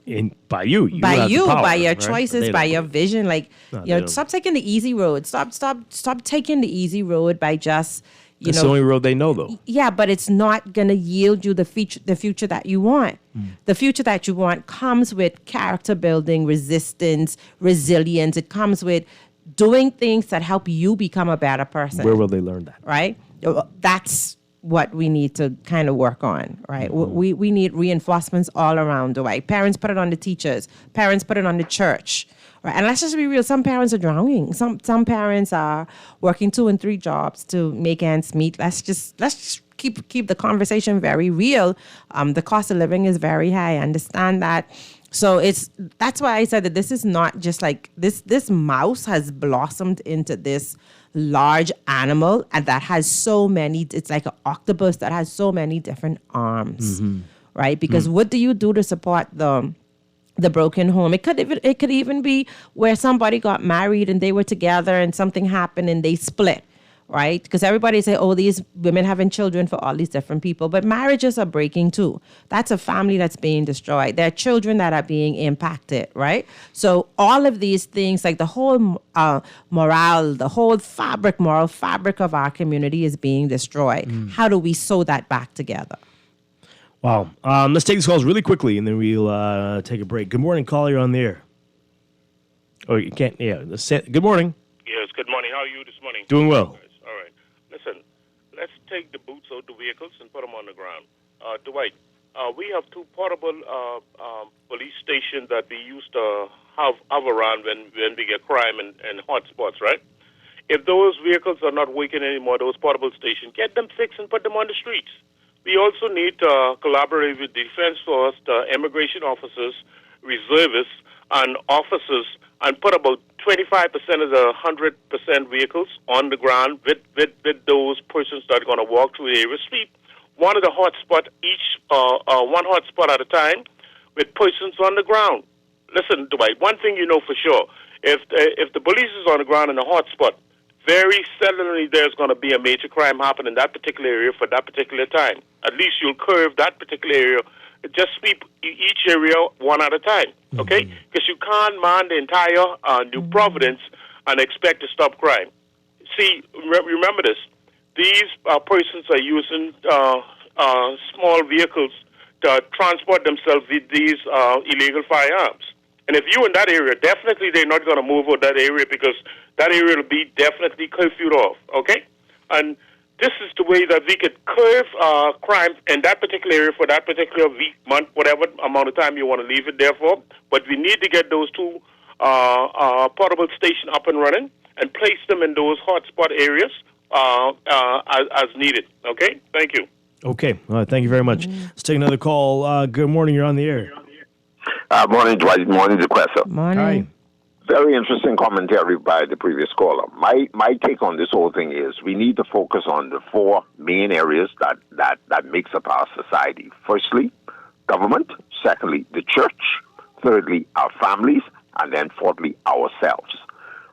Basically, I'm addressing all of them because, first and foremost, the government is responsible for ensuring that the rules and regulations they make legislation for the people to follow.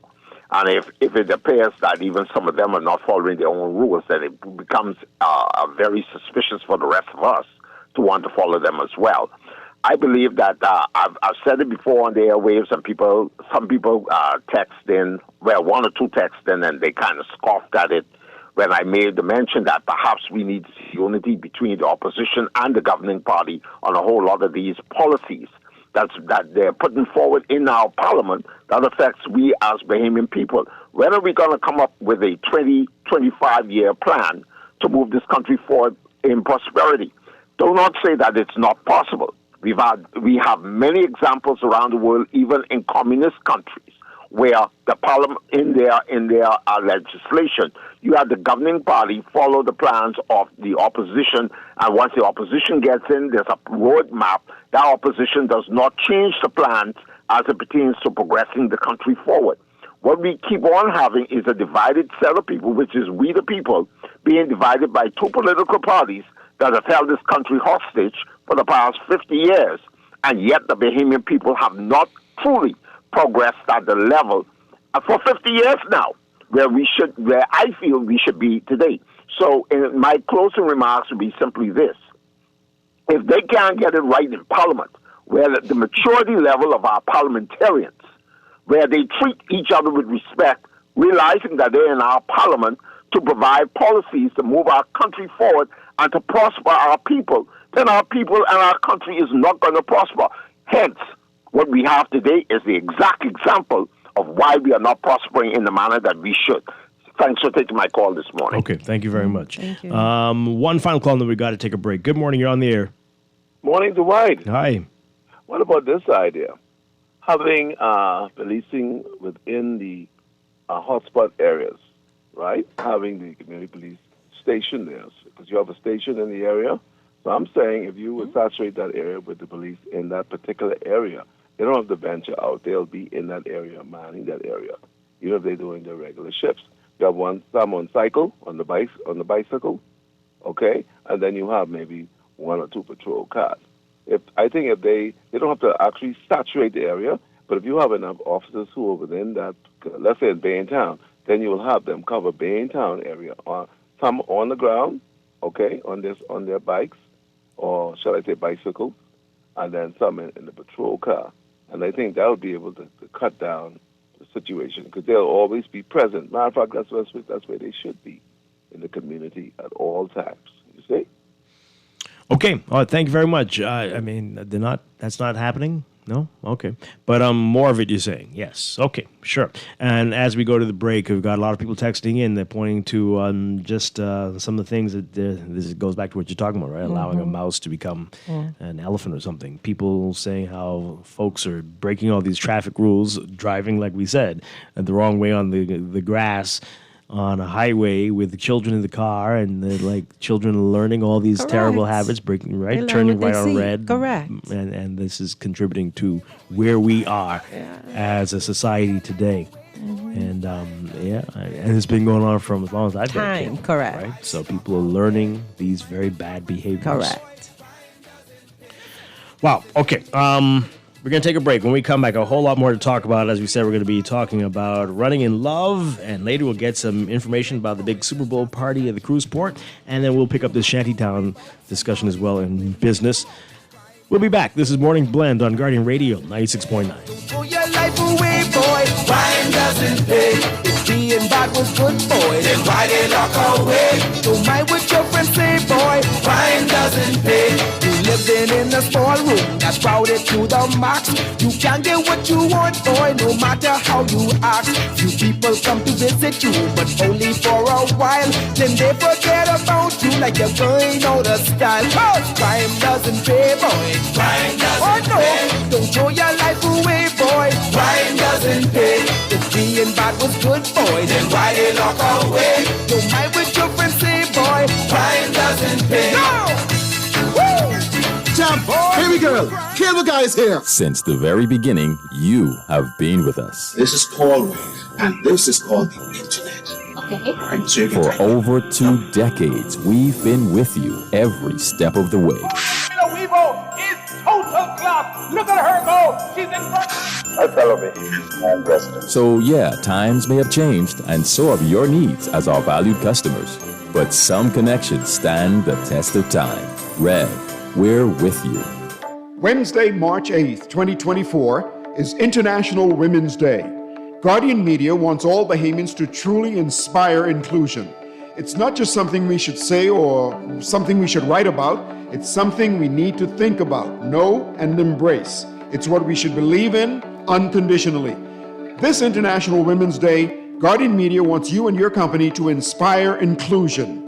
Celebrate the women in your organization this International Women's Day by placing them in an ad in our International Women's Day supplement. For more information, call 302-2300 or contact your account executive. The aim of the International Women's Day 2024 campaign is to collectively forge a more inclusive world for women. International Women's Day, Wednesday, March 8th, 2024. Inspire inclusion. Every day in a busy world, we have to do so much. Bank with CIBC and get that personal touch.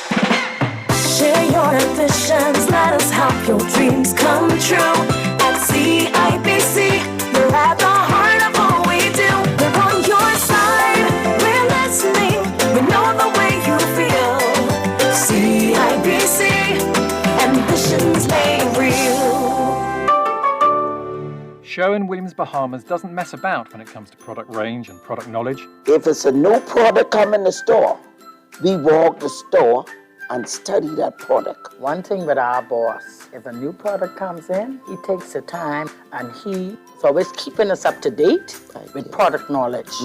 And we just had 9 weeks of different products that we had to study, and we had exams at the end of each product. Yeah. The only way we can sell the product effective, we have to know that product. Yeah, that helps us to relate to our customers. It gives us better knowledge to know what product to introduce to them. You understand? So we can know what product to give them to use and what product not to give them to use.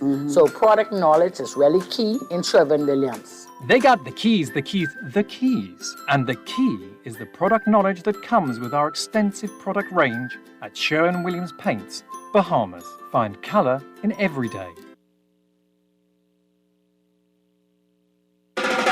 Every day in a busy world, we have to do so much. Bank with CIBC and get that personal touch. Share your ambitions, let us help your dreams come true. At CIBC, you're at the heart of all we do. We're on your side, we're listening, we know the way you feel. CIBC, ambitions made real.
Welcome back to Morning Blend here on Guardian Radio 96.9. Dwight Strachan along with Duquesa Dean, and it is time again. Running in Love 2 is just a few days away, folks. And here to tell us all about this, very pleased to have back with us Marcel and Teresa Major. And they have some special guests. We've got Leon and Dr. Neveline Evans, one of my favorite teachers of all time, in studio with us.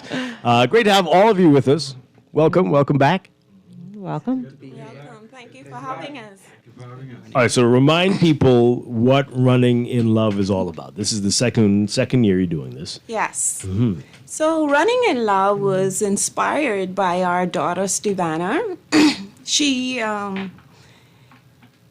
came up with the theme when we were getting married, and she wanted us to have a theme called Running in Love. So we didn't use the theme for our wedding. So when we started the business, we decided our first race would be themed Running in Love, hence Running in Love was born. So we wanted to encourage couples to come out and spend time together, share memories, and just connect. We have such busy lives that we find that, everybody is going their own way. So we wanted a race where we can bring people together, couples together, mothers and daughters together, fathers and sons, mothers and daughter sons. And so we tried to form a race that would bring people together, where they can come out and do something together. And we wanted to use the Valentine time because, that's all about love. And Marcel and I are all about love. So we try to form this race around duos. We want you to register as a couple. We want you to register as a duo, and do it together. And that's what we're trying to encourage people to do things together, because we see what's going on in our world today. We need more togetherness, and we're trying to encourage people to do that. Mm-hmm. Wow. And of course, the company you're talking about is Four Seasons Race Management, and we'll get into some of the other things you will do in a bit. Okay, so you don't have to be a romantic pair. No. Just two people who love each other. That's correct. Two people who love each other. If you have a coworker that you're a good friend, you can bring a coworker. You can bring a cousin. You can bring your niece, your nephew. You can bring just somebody you run with. You know, do things together with. Just bring You that love person. running with them. So Yeah, there you go. yeah, Love again. Yeah. Yeah. Excellent. Excellent. All right. So now this is for a good cause, not just fostering love, but for another good cause. Correct. All of our races, we try to incorporate a segment where we give back. And because Running in Love deals with couples, we are sponsored by the City of Hope, formerly Cancer Treatment Centers of America, and we so appreciate them for sponsoring us. This is their second year of sponsoring us. So we try to find a couple that has experienced cancer, and hence we came up, Sister led us to the Evans, and both of them have experienced cancer, so they are the recipients of our donation this year. So we say thank you to the Evans for accepting our proposal to run with us, and they will be running or walking. They will be participating. Yeah. So we would encourage everybody to come out and participate with them, share in them, help us to give back to them and to our community. And that's what we try to encourage in all of our races that we do each event. Okay. Wow. The Evanses. Tell us about your experience with cancer, and then we'll get into this event. Well, actually, it started. Good morning, everyone, and good morning, Bahamas. Dwight, and I have to say a shout out to my little Scholar Prep student. Okay. Good morning, Scholar Prep. Well, it started quite a few years ago with myself. After having given birth to our first son, we discovered that I had cancer after a regular routine pap smear. And I visited several doctors because at that time, cancer was like a death sentence. You know, and so we wanted to make an informed decision as to what we would do. So we spoke with several doctors, and in the end, it was Dr. Madeline Sawyer that actually became the doctor who performed the surgery and did the follow-up work. And I say thank you to her. Good morning, Dr. Sawyer, if you're listening. She did a super job. As you can see, this is over 25 years, and I am still here alive and kicking and managing the disease. And then 3 years ago, my husband was diagnosed with stomach cancer. Now that was really a whammy for us because Leon is quite a physically fit person. But what sort of like put us on our guard was the fact that he couldn't eat. His tummy was sore. The tummy area was sore to the touch.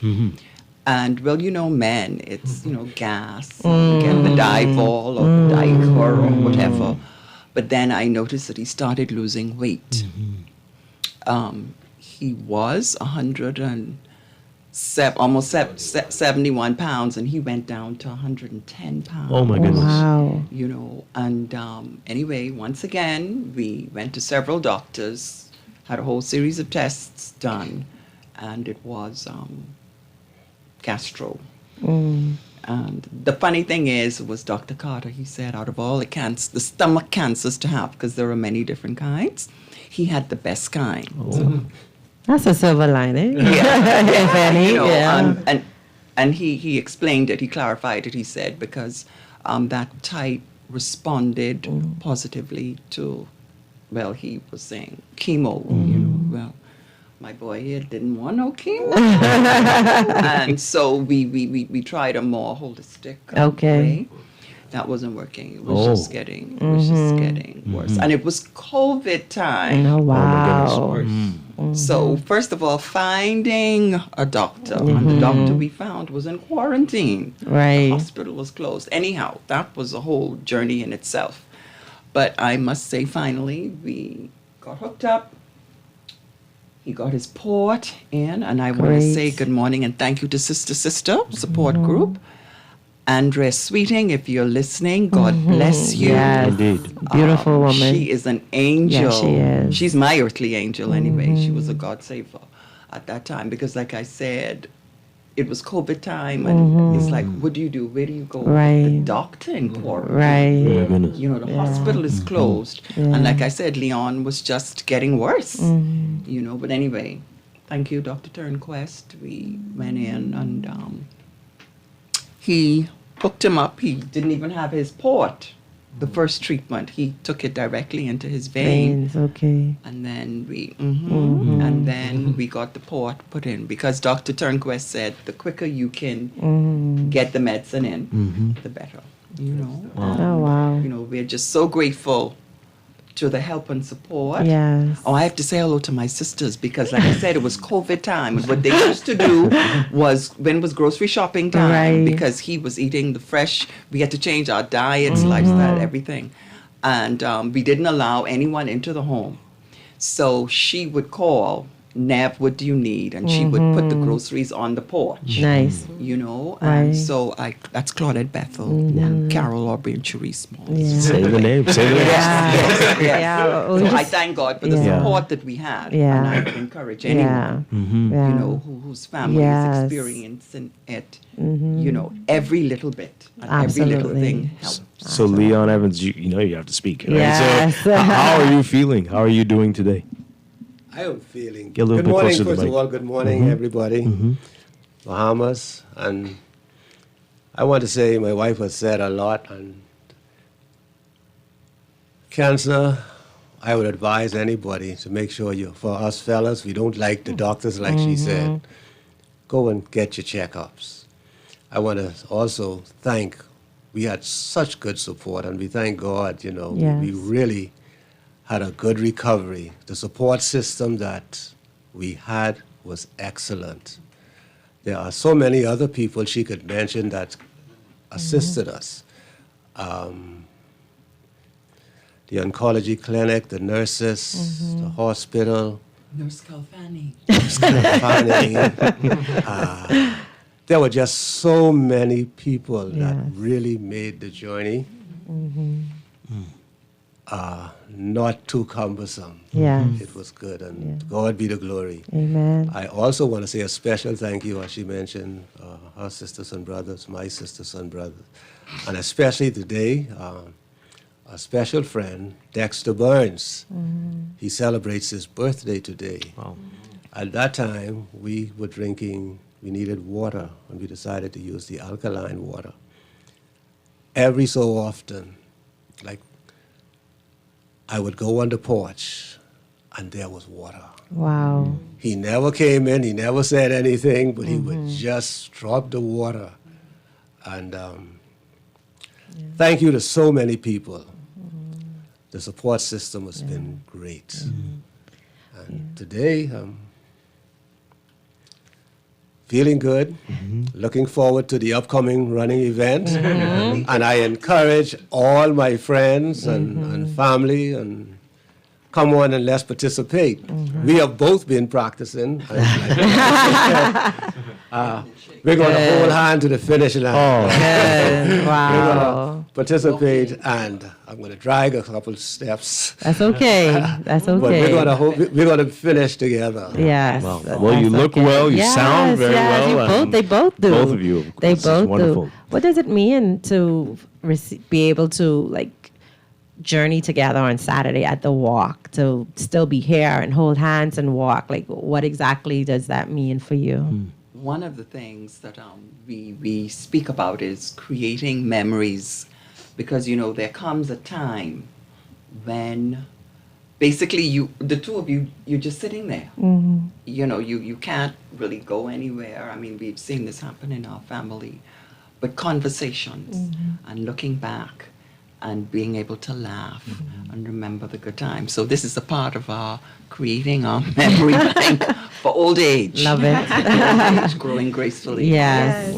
Wow. Beautiful. Oh boy, this is very touching. All right, so and you can walk, you can run, you can push. You can skate. Yeah. Tell us all about it, Marcel. Well, good morning again, Bahamas. It's a pleasure to be here. It's a pleasure to have the Evans with us at this time. It's a great feeling to know that we can give back and they're here. It's very gratifying. But yeah, you can walk, you can push, you can skate, whatever. If you like my wife said, run with who loves you or who you love.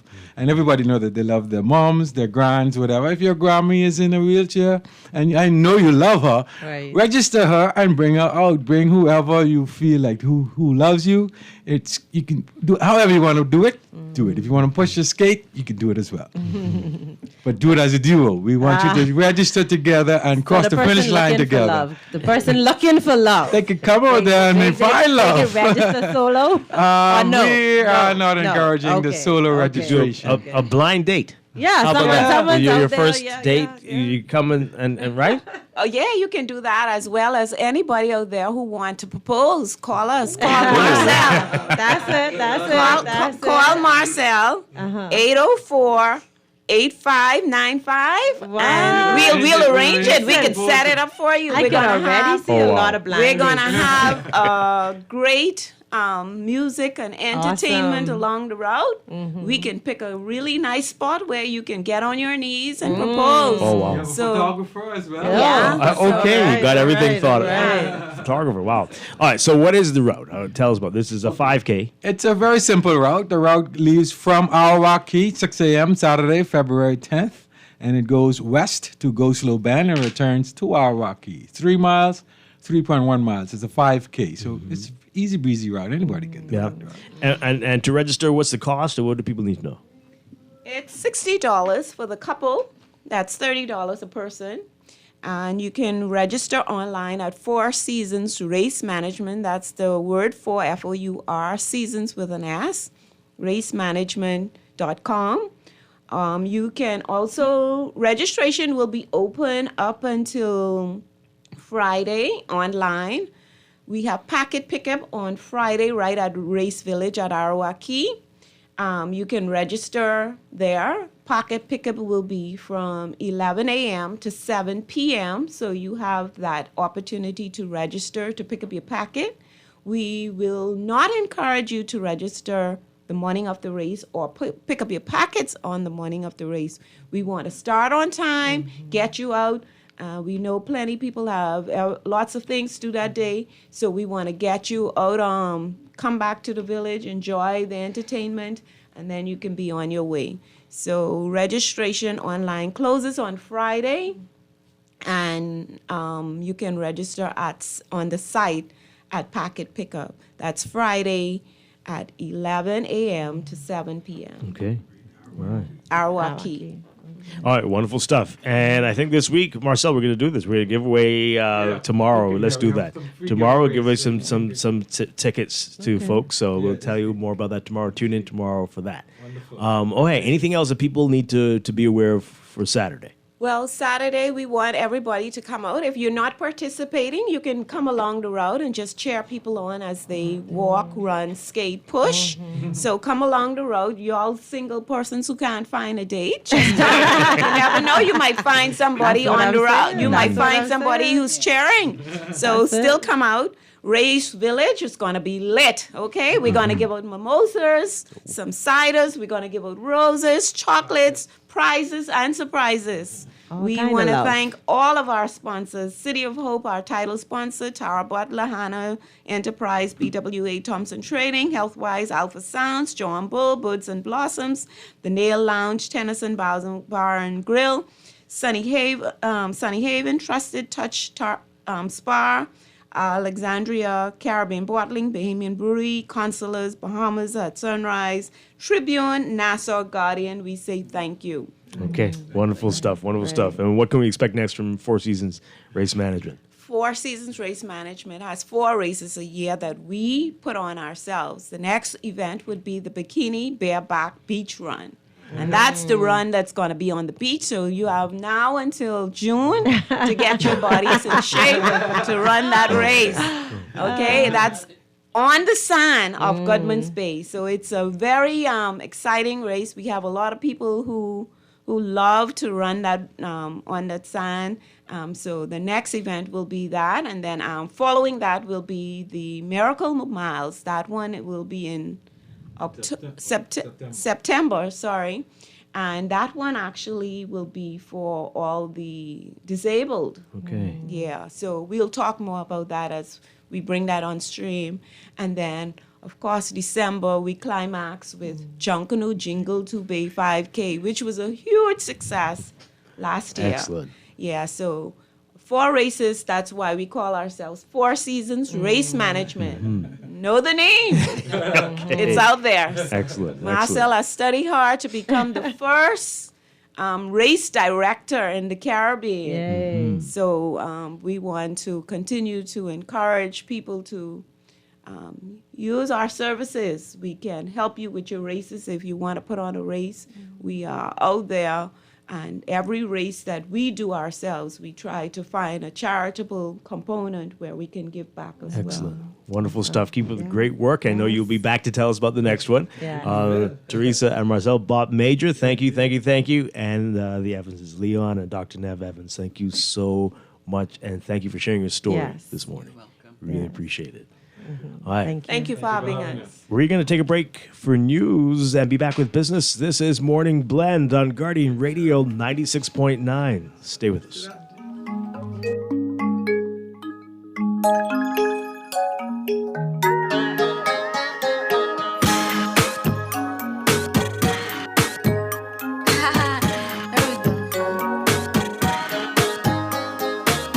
I've seen the world, been to many places.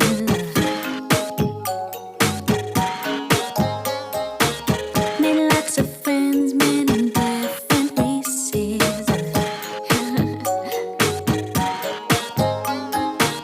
I've had such fun around the world, it's true. African skies with a Nairobi moon. Whoa, I fell asleep into this blue and dream. The one thing missing was you. Run away with me, my love. This is Guardian Radio 96.9 FM, Nassau, Bahamas. The views and opinions of the hosts and guests are their own and do not necessarily reflect the position of the management and staff of Guardian Network. Wake up, it's a new day. Wake up, it's a new day.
Good morning and welcome.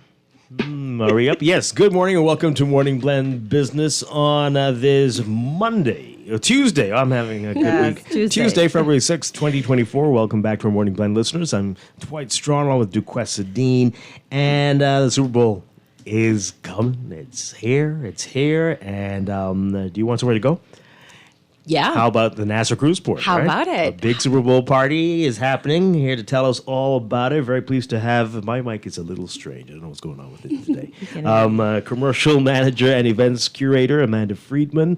Good morning. Great to have you with us in studio. Right? Right? It's almost always on Zoom, but you're in studio today. I know, in Good the to flesh. see you. Good to see you too. Thank you for having me. Are you excited? I am so excited. You look it and you sound it. Right? I mean, it's like just beaming through. I mean, Yes, Super Bowl is it such a great is. event, right? And it's such a great thing to take part in.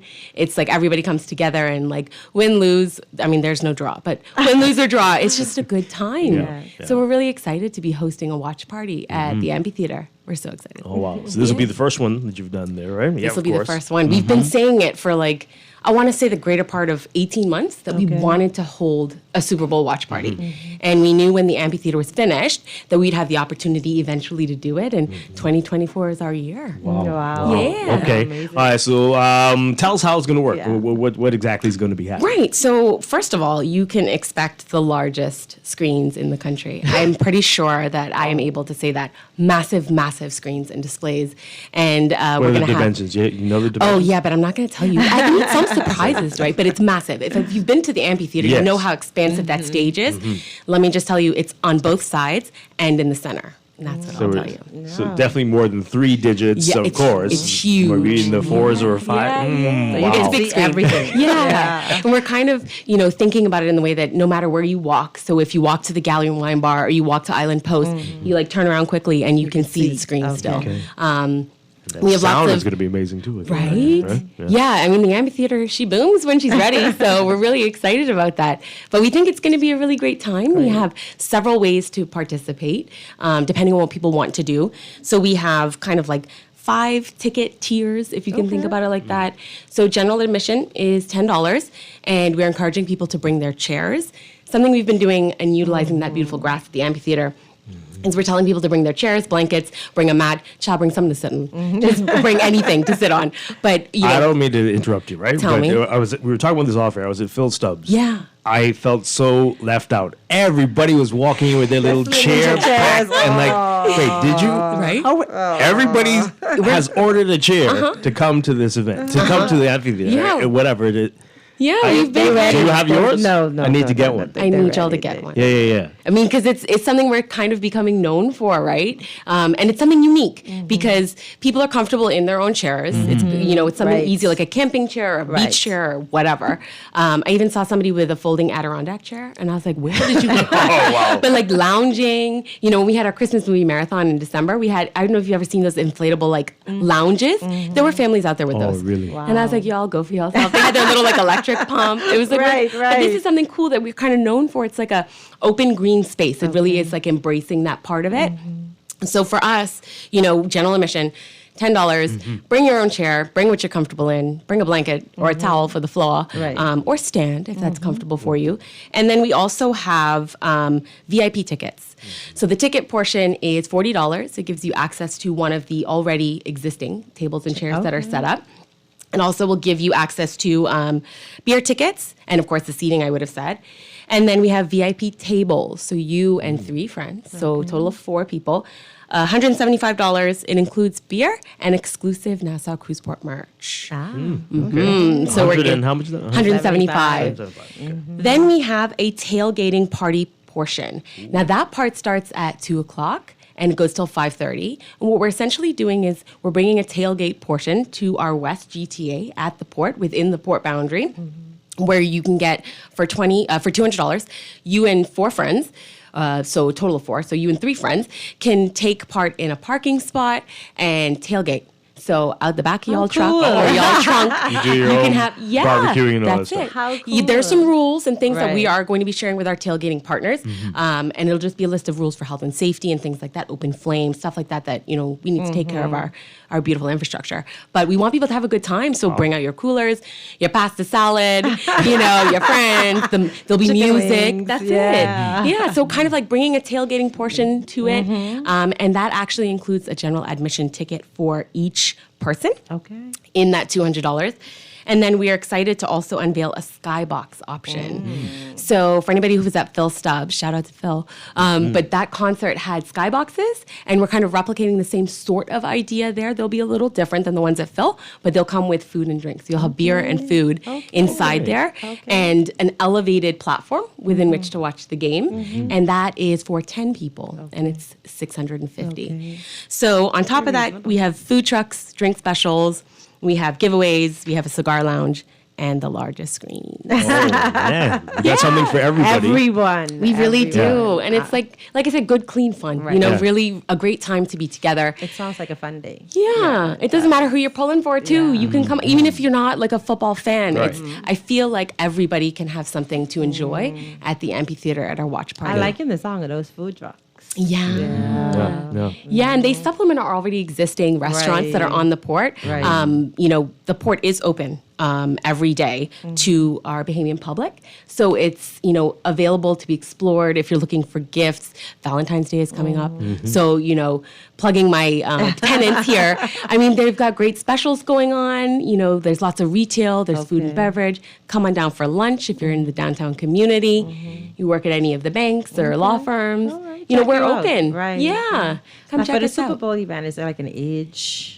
No, so Okay. we're not. It's actually, you know, for family- anybody. family It fun. will be. Yeah, we Okay. are actually relegating the smoking section to a certain area just because, you know, that's better for kids and things like that. Right. I know some parents, being a parent myself, I prefer to watch the Super Bowl somewhere where my kids are watched. Right. But if you have kids that want to come and join you, come out, bring them. It's going to be, you know, running around on the grass. We'll have the water area fenced off like we usually do for safety reasons, and we'll have lots of security presence. Health and safety will be out there, and we're just going to have a great time. Okay. All right, so you said the tailgating starts at 2. Well, It what does. time should other people get there? So The gates games are open on- at 5. Okay. People were used to them coming a little bit earlier, but gates officially open at 5. The tailgate portion ends at 5:30. So essentially, those people can come out and kind of have like a little pregame and then enjoy the rest of the game in the inside. Okay. So it'll be really good. Okay, excellent stuff. Yeah. Wow. And we're hoping, it looks like the weather's going to be cooperating by then. We'll get this system fingers out of the way by Eyes, toes, Thursday. fingers, So everything it crossed. should be okay.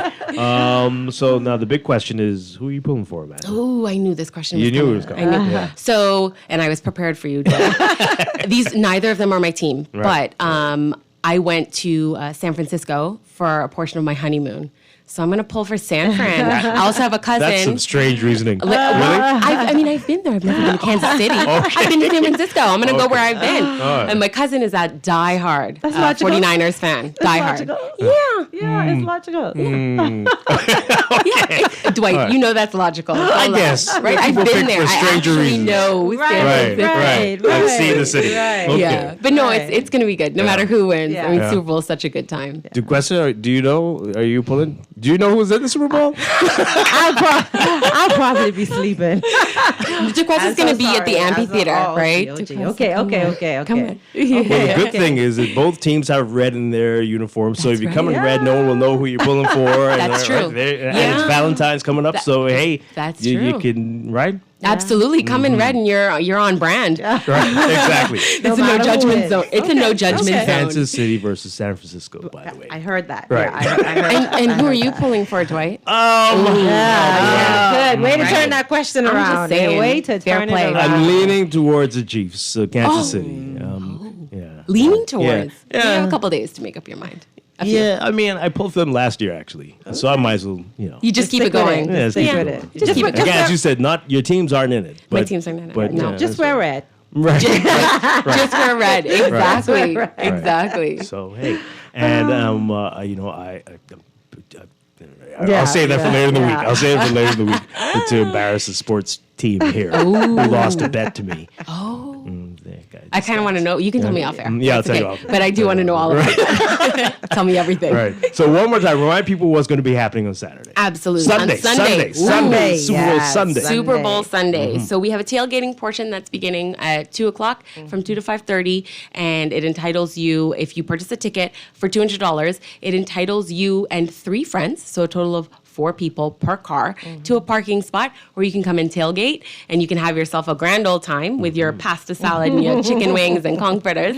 And then also we have 4 other tiers that people can come and participate. We have general admission, $10 per person, and bring your own chair to come and sit on our beautiful grass. Then we also have VIP tickets, $40, comes with beer tickets, and also a spot in our VIP seating section.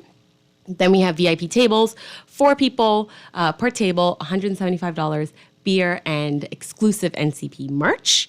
And then we also have our skyboxes, $650, 10 people, and it's got food and beer included. Yeah, it sounds like this is going to be the place to be. Absolutely, Yeah. and you are very on brand. NCT is the place to be.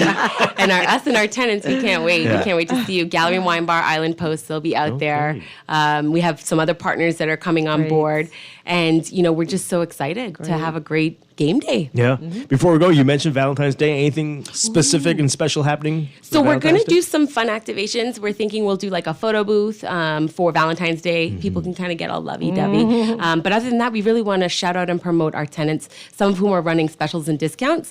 Our Port Plaza tenants, House of Assembly, Bahari, Grey Cliff, My Ocean, Vita Cayo, and Bahama Handprints. They're running specials and discounts for Valentine's Day. It's a wonderful place to shop.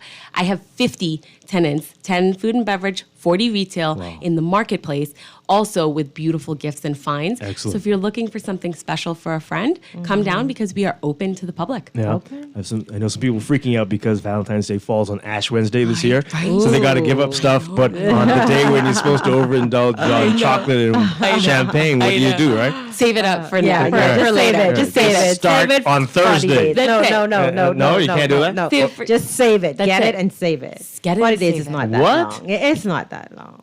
Oh, boy. Save it, right? Okay. If you start on Thursday, is it a big deal? You could do that too. No judgment zone. Right, No exactly. judgment zone. Exactly. All right. So the port, always something exciting going on. Amanda Friedman. Absolutely. Thank you so much for being here. Thank you for having me. Enjoy Sunday, everybody, and go down to the Nassau Cruise Port, eh? Yeah, we'll see you there. All right. We're going to take a break and be back with more Morning Blend business here on Guardian Radio 96.9.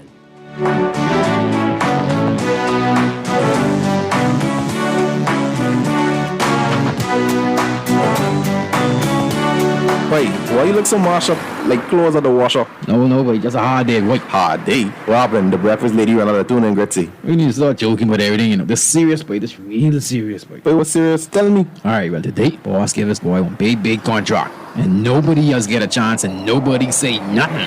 Boy, you know that ain't right. You know government contracts ain't supposed to go that way? Yeah, but nobody's saying nothing. Boss man just tell people to sign the papers. Then he send me to meet his boy downtown and collect this envelope. You need to tell somebody. You need to become a whistleblower. You know I's a real man, but I never blow no whistle. I be drunk all my life in Jonkono. No way. A whistleblower is someone who tells people what they see when they see something wrong happening at work. But I ain't no whistleblower, and I ain't no snitch. I still white there, But ain't nobody can know it's you. All you gotta do is call Crime Stoppers, or you could text them from inside the Crack Crime Bahamas app. They don't ask about you, and your call goes straight through to Miami, so nobody know you is. And if you text, your message get mixed up like Kong salad. Call 328-8477 from Nassau or 242-300-8477 from the Family Islands.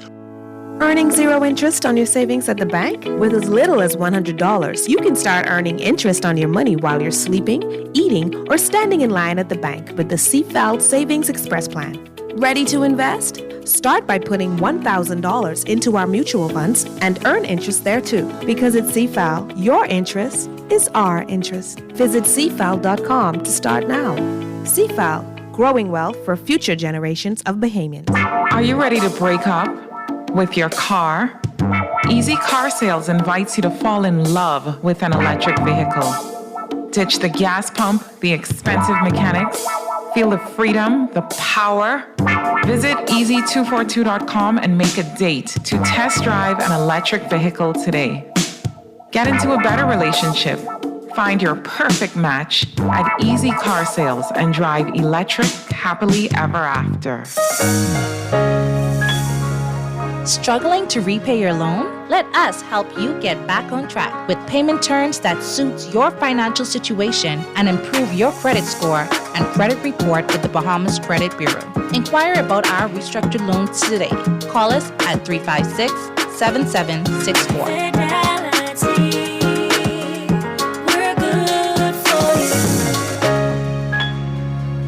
Ready to save? You can put $100 into the CFAL Savings Express Plan and make sure your money keeps growing. Earn interest on your savings while you're sleeping, eating, or standing in line at the bank. Ready to invest? Start by putting $1,000 into our mutual funds and earn interest there too. Because at CFAL, your interest is our interest. Visit CFAL.com to start now. CFAL, growing wealth for future generations of Bahamians.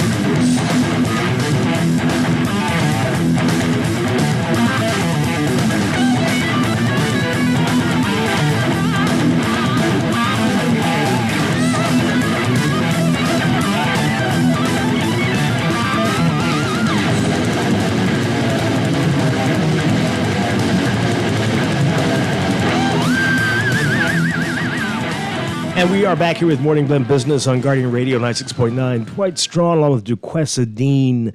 All right, so we're going to be talking a lot more about the Super Bowl as well later in the week, so stay tuned for that. But we've teased it early in the show. We want to get into it now about the shanty towns and what's happening, and the government tearing down some homes in communities throughout the country, Abaco and here in New Providence. For more on what happened yesterday, I want you to listen to this story. Take a listen to this piece from our Destiny Johnson.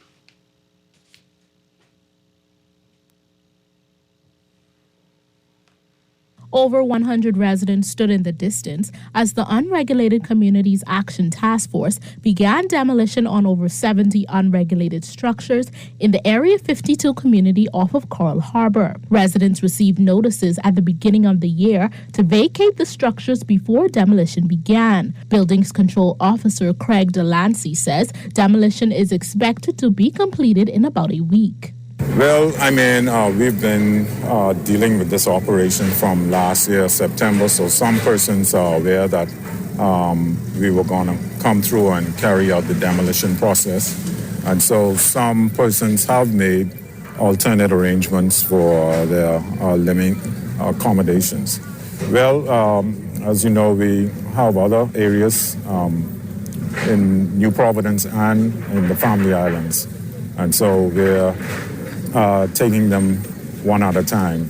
50-year-old Matney France says his family will now have to live in his dump truck because they have nowhere to go. He says despite living in the area for over 27 years, social services has done nothing to help them. See the dump truck right there? So we might sleep curl about tonight and drive to Cable Beach tomorrow night and drive on Eastern Road to Wednesday night. We ain't got no destination. Just like a crazy people, crazy people never get destination. When we go, we go. So just like every Haitian back there, they ain't got no destination. Because right now you can't find no apartment. Before they give me the 29 days, they tell me go to the social service. When I reach the social service, tell me, they done an order. You got to get Bahamian passport. You got to get residency. One of the structures demolished served as a church for residents of the community. Haitian pastor Jean Donna Bomvel says he has been preaching the gospel since 2018 and is now offering to house some displaced persons in his home. But if I come, I just, out of 17 years in Nassau. If I have 17 years in Nassau, we think a lot of people, a lot of pastors, they ain't coming back there to share the gospel with people to accept the Christ? No, because they ain't even care about them. I care about them. You know why? Because I have a God in my heart. Yes, we got to cut out our job. I can't leave them there.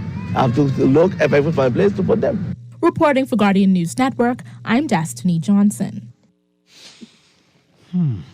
Okay. Very, very interesting. There was somebody in the piece there confused. They're saying you need to have a passport, you need to have residency. So you don't have any of those. You don't have residency. No, for social services to render assistance, you have to be a legal resident. So what is he? What was he? So I am just making a guess that there's no status. He has, he came here and just works or lives, or he has a dump truck or something like that. So without a status, yeah. And he's been here for quite some time. I think, did she say 20 something? I don't know if it's the same person who. Okay, but, maybe. Okay. But yeah.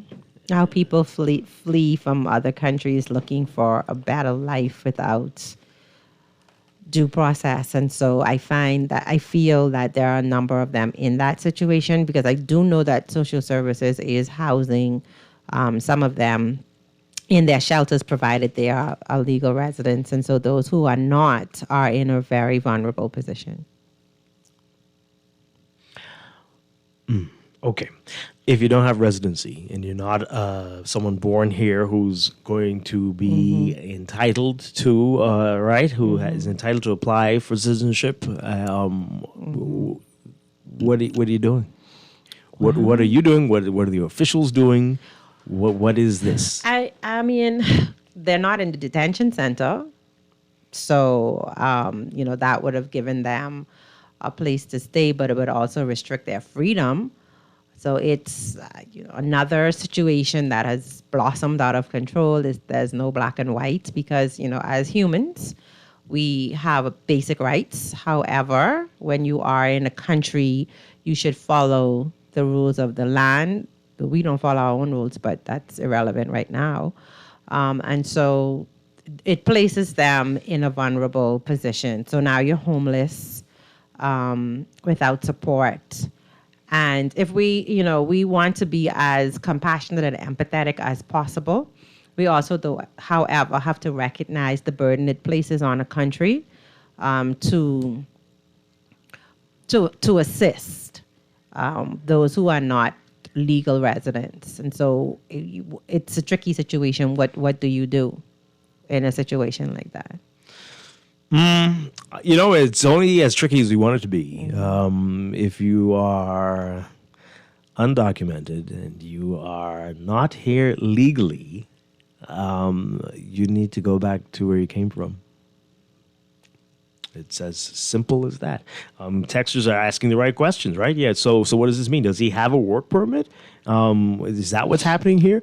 And who is he working for? Why doesn't his employer provide accommodations? As it's supposed to be the case, right? He has a dump truck. That's what he said. Again, I don't know if it's the same one.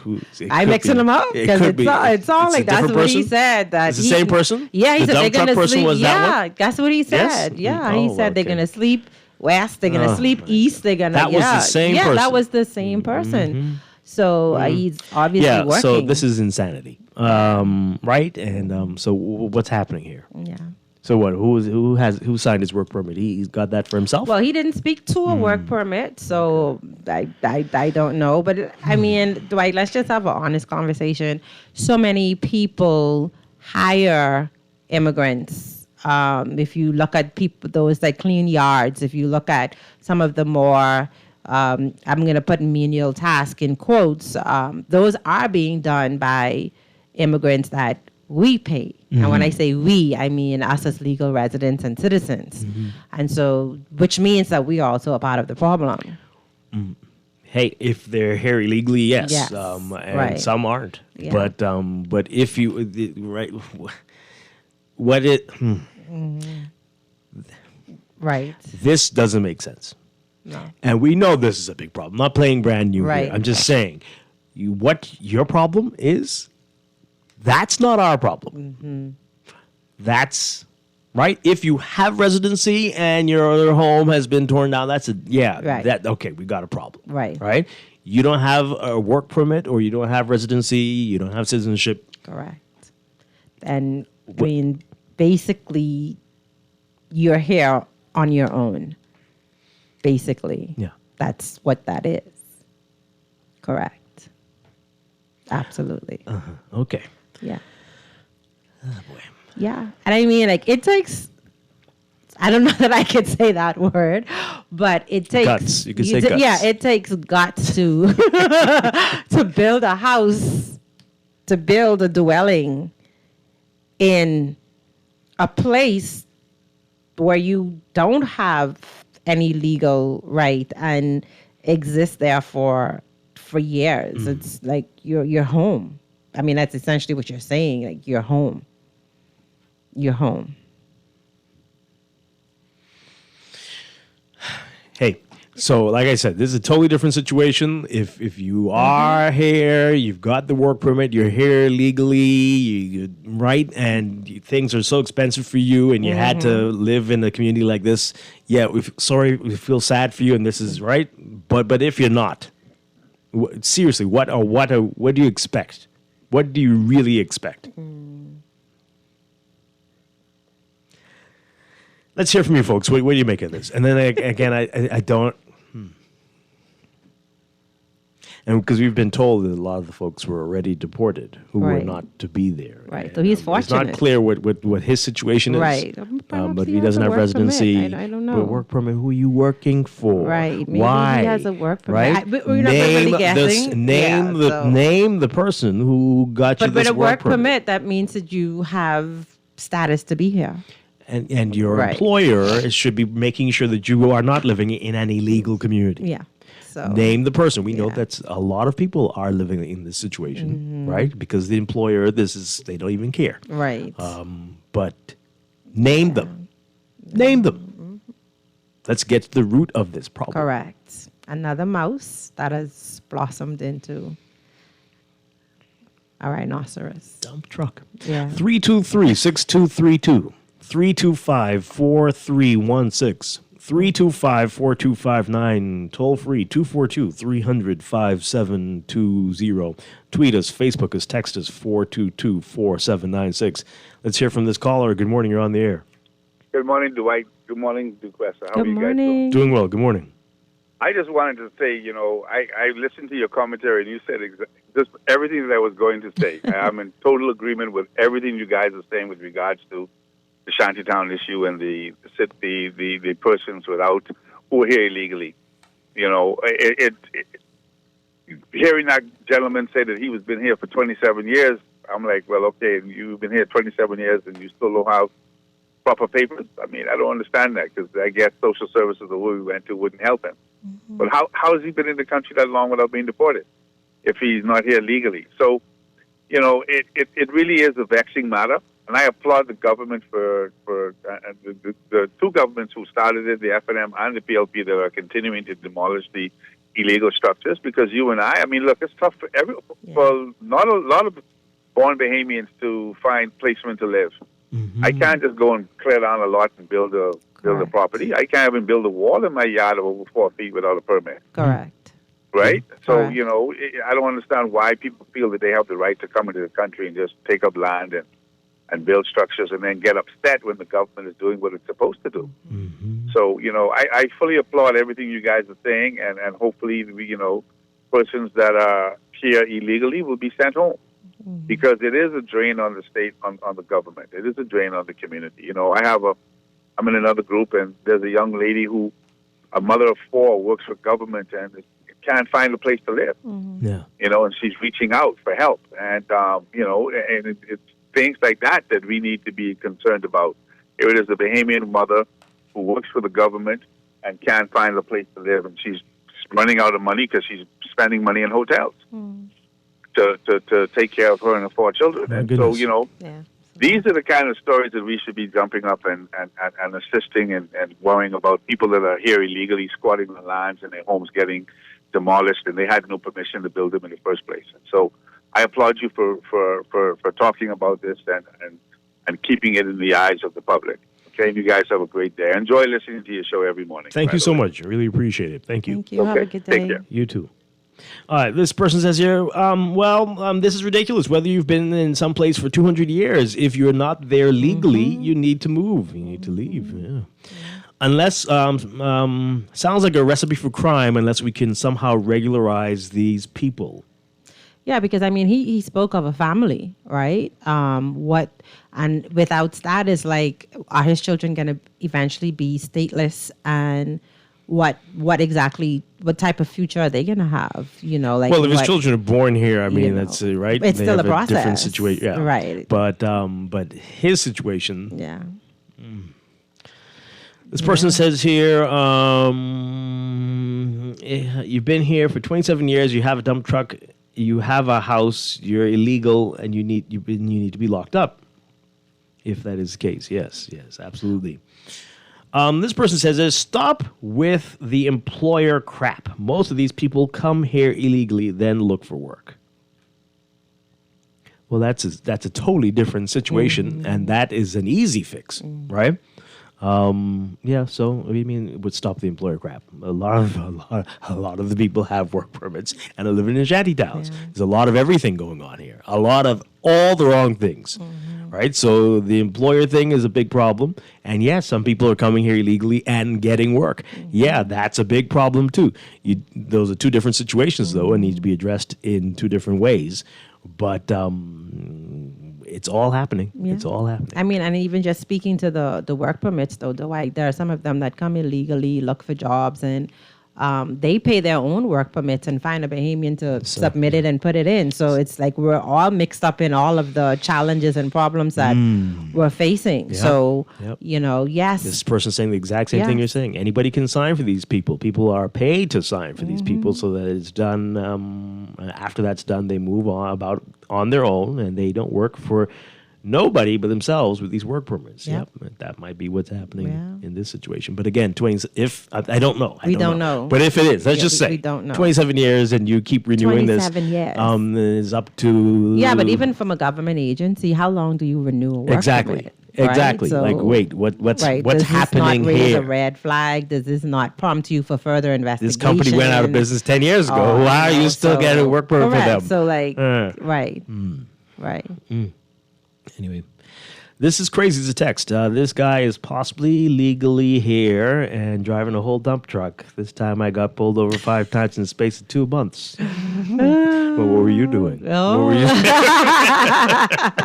And the dump truck could be registered. It could be licensed. Someone's asking, is it licensed? It could be. We pick on this poor man. It still, could be. We're all wondering what's going on here. It could be. Is it licensed and insured? It could be, and it could be in. But you're living illegally on somebody's property. Correct. Because the dump truck is making money. Right. Right. Boy, I tell you, it's right. Okay. This person says here, this is going to bring more crime. Why? One says here, I support a law that would allow... oh, my God. Oh, okay. I support a law that would allow Bahamians to execute a citizen's arrest. Okay. Execute right. a citizen. Okay. All I see is because the next word is okay. Haitian, and I see Bahamians to execute Haitians. No. Okay. Execute a citizen's arrest on any Haitian if they are suspected of breaking the law. Now you're looking for trouble. Yeah, you're looking for a lot of We have trouble. many authorities who are paid to do these things. That's more violence and conflict. Please. There.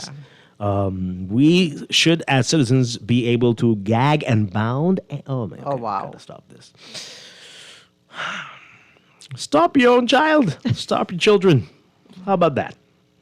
Try to stop them. Stop your cousin who you know. And call the authorities to deal with. Come on now. What are you trying to... Anyway. Yeah. How do we get Bahamians to stop talking about the crime problem and inability of the police and government to create any semblance of order? Mention Haiti. Okay. Trying to be funny. Well,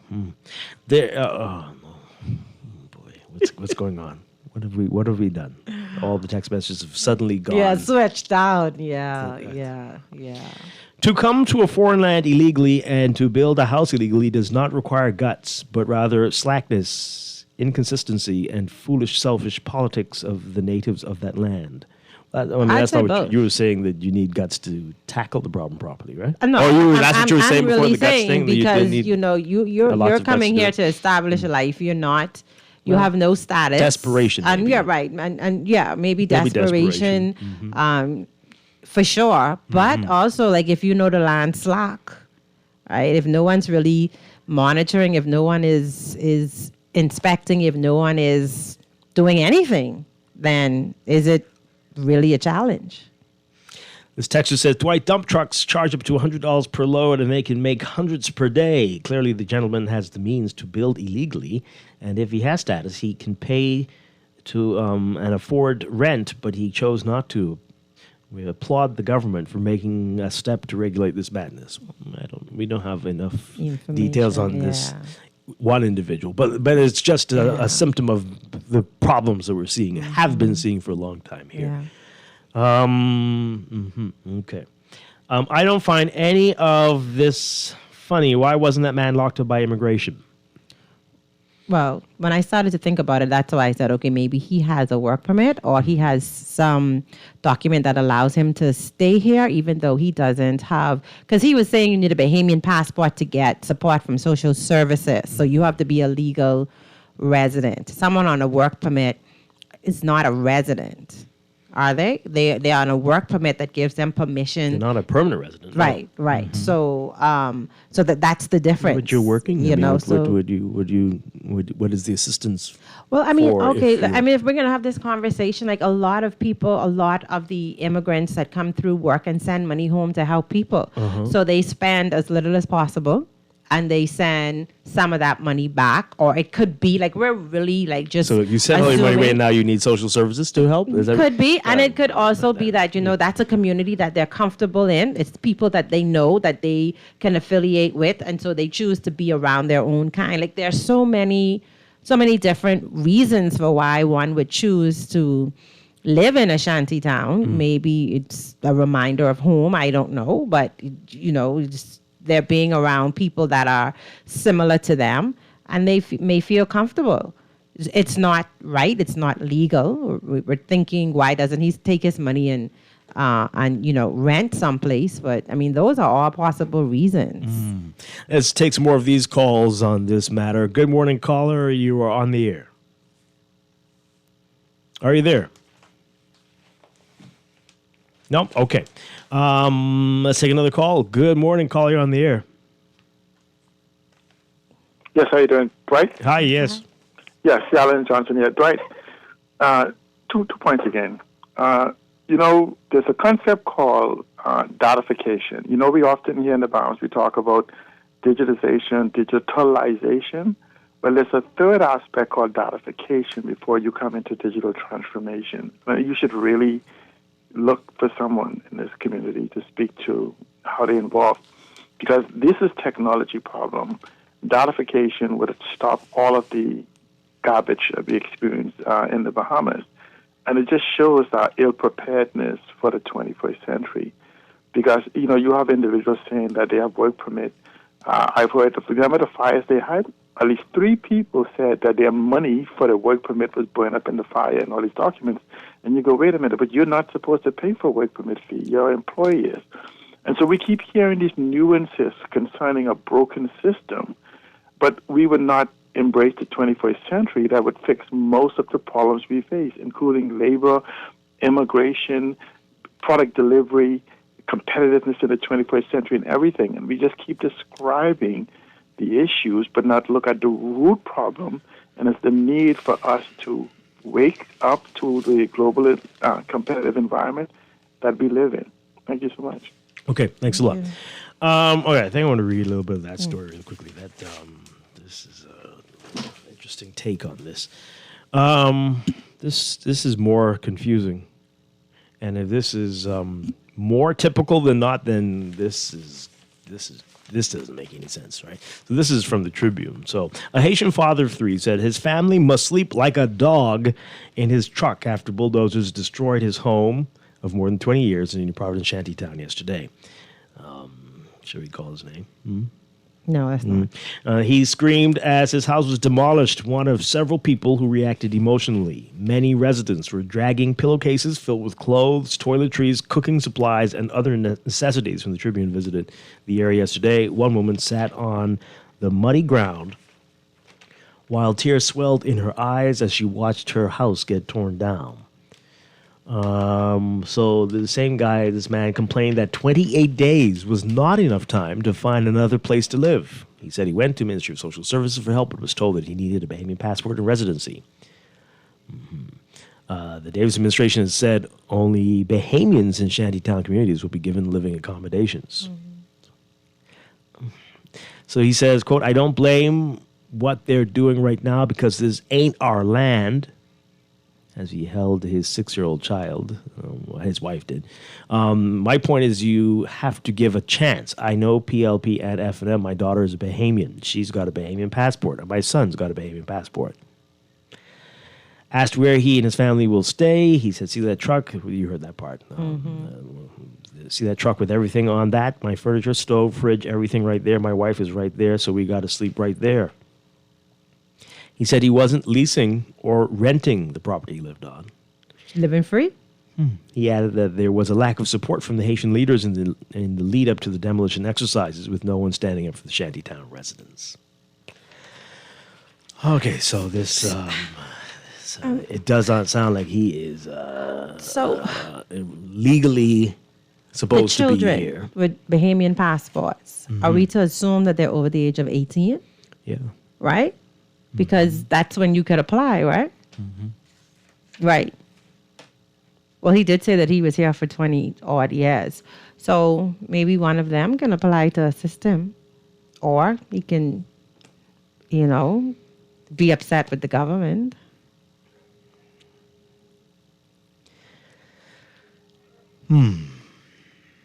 But to live for 20 years on a land where you're not even paying rent, and you're not in a position to now pay rent, and your wife is holding a baby, which means that they've just planted roots. They've had multiple children while they were living here, so you've highly benefited over the years. And I don't believe that any amount of time would be sufficient to reconcile with the loss of your lifelong home. I don't think any amount of time would be enough for that. And it's a really bad situation. So we feel sorry for him, but he has completely broken every single law you can imagine. Correct, absolutely. So this is right. And absolutely. This is wow. Absolutely. Wow. Absolutely. And it's Dwight, is just more sad that it's been allowed to get to this situation, that the Haitian people are in the position that they are. After being here for years and nobody doing anything, and now all of a sudden this is happening. Like, we have to begin as a country to address things immediately as they begin to happen, instead of letting them fester into situations that end up like this. We have to begin to do the hard things, even though we may not want to. Yeah, callers, I see the phone lines are all lit up. Yeah. We're out of time, but I'm sure this will be more people will be talking about these stories throughout the day. Boy. Yeah.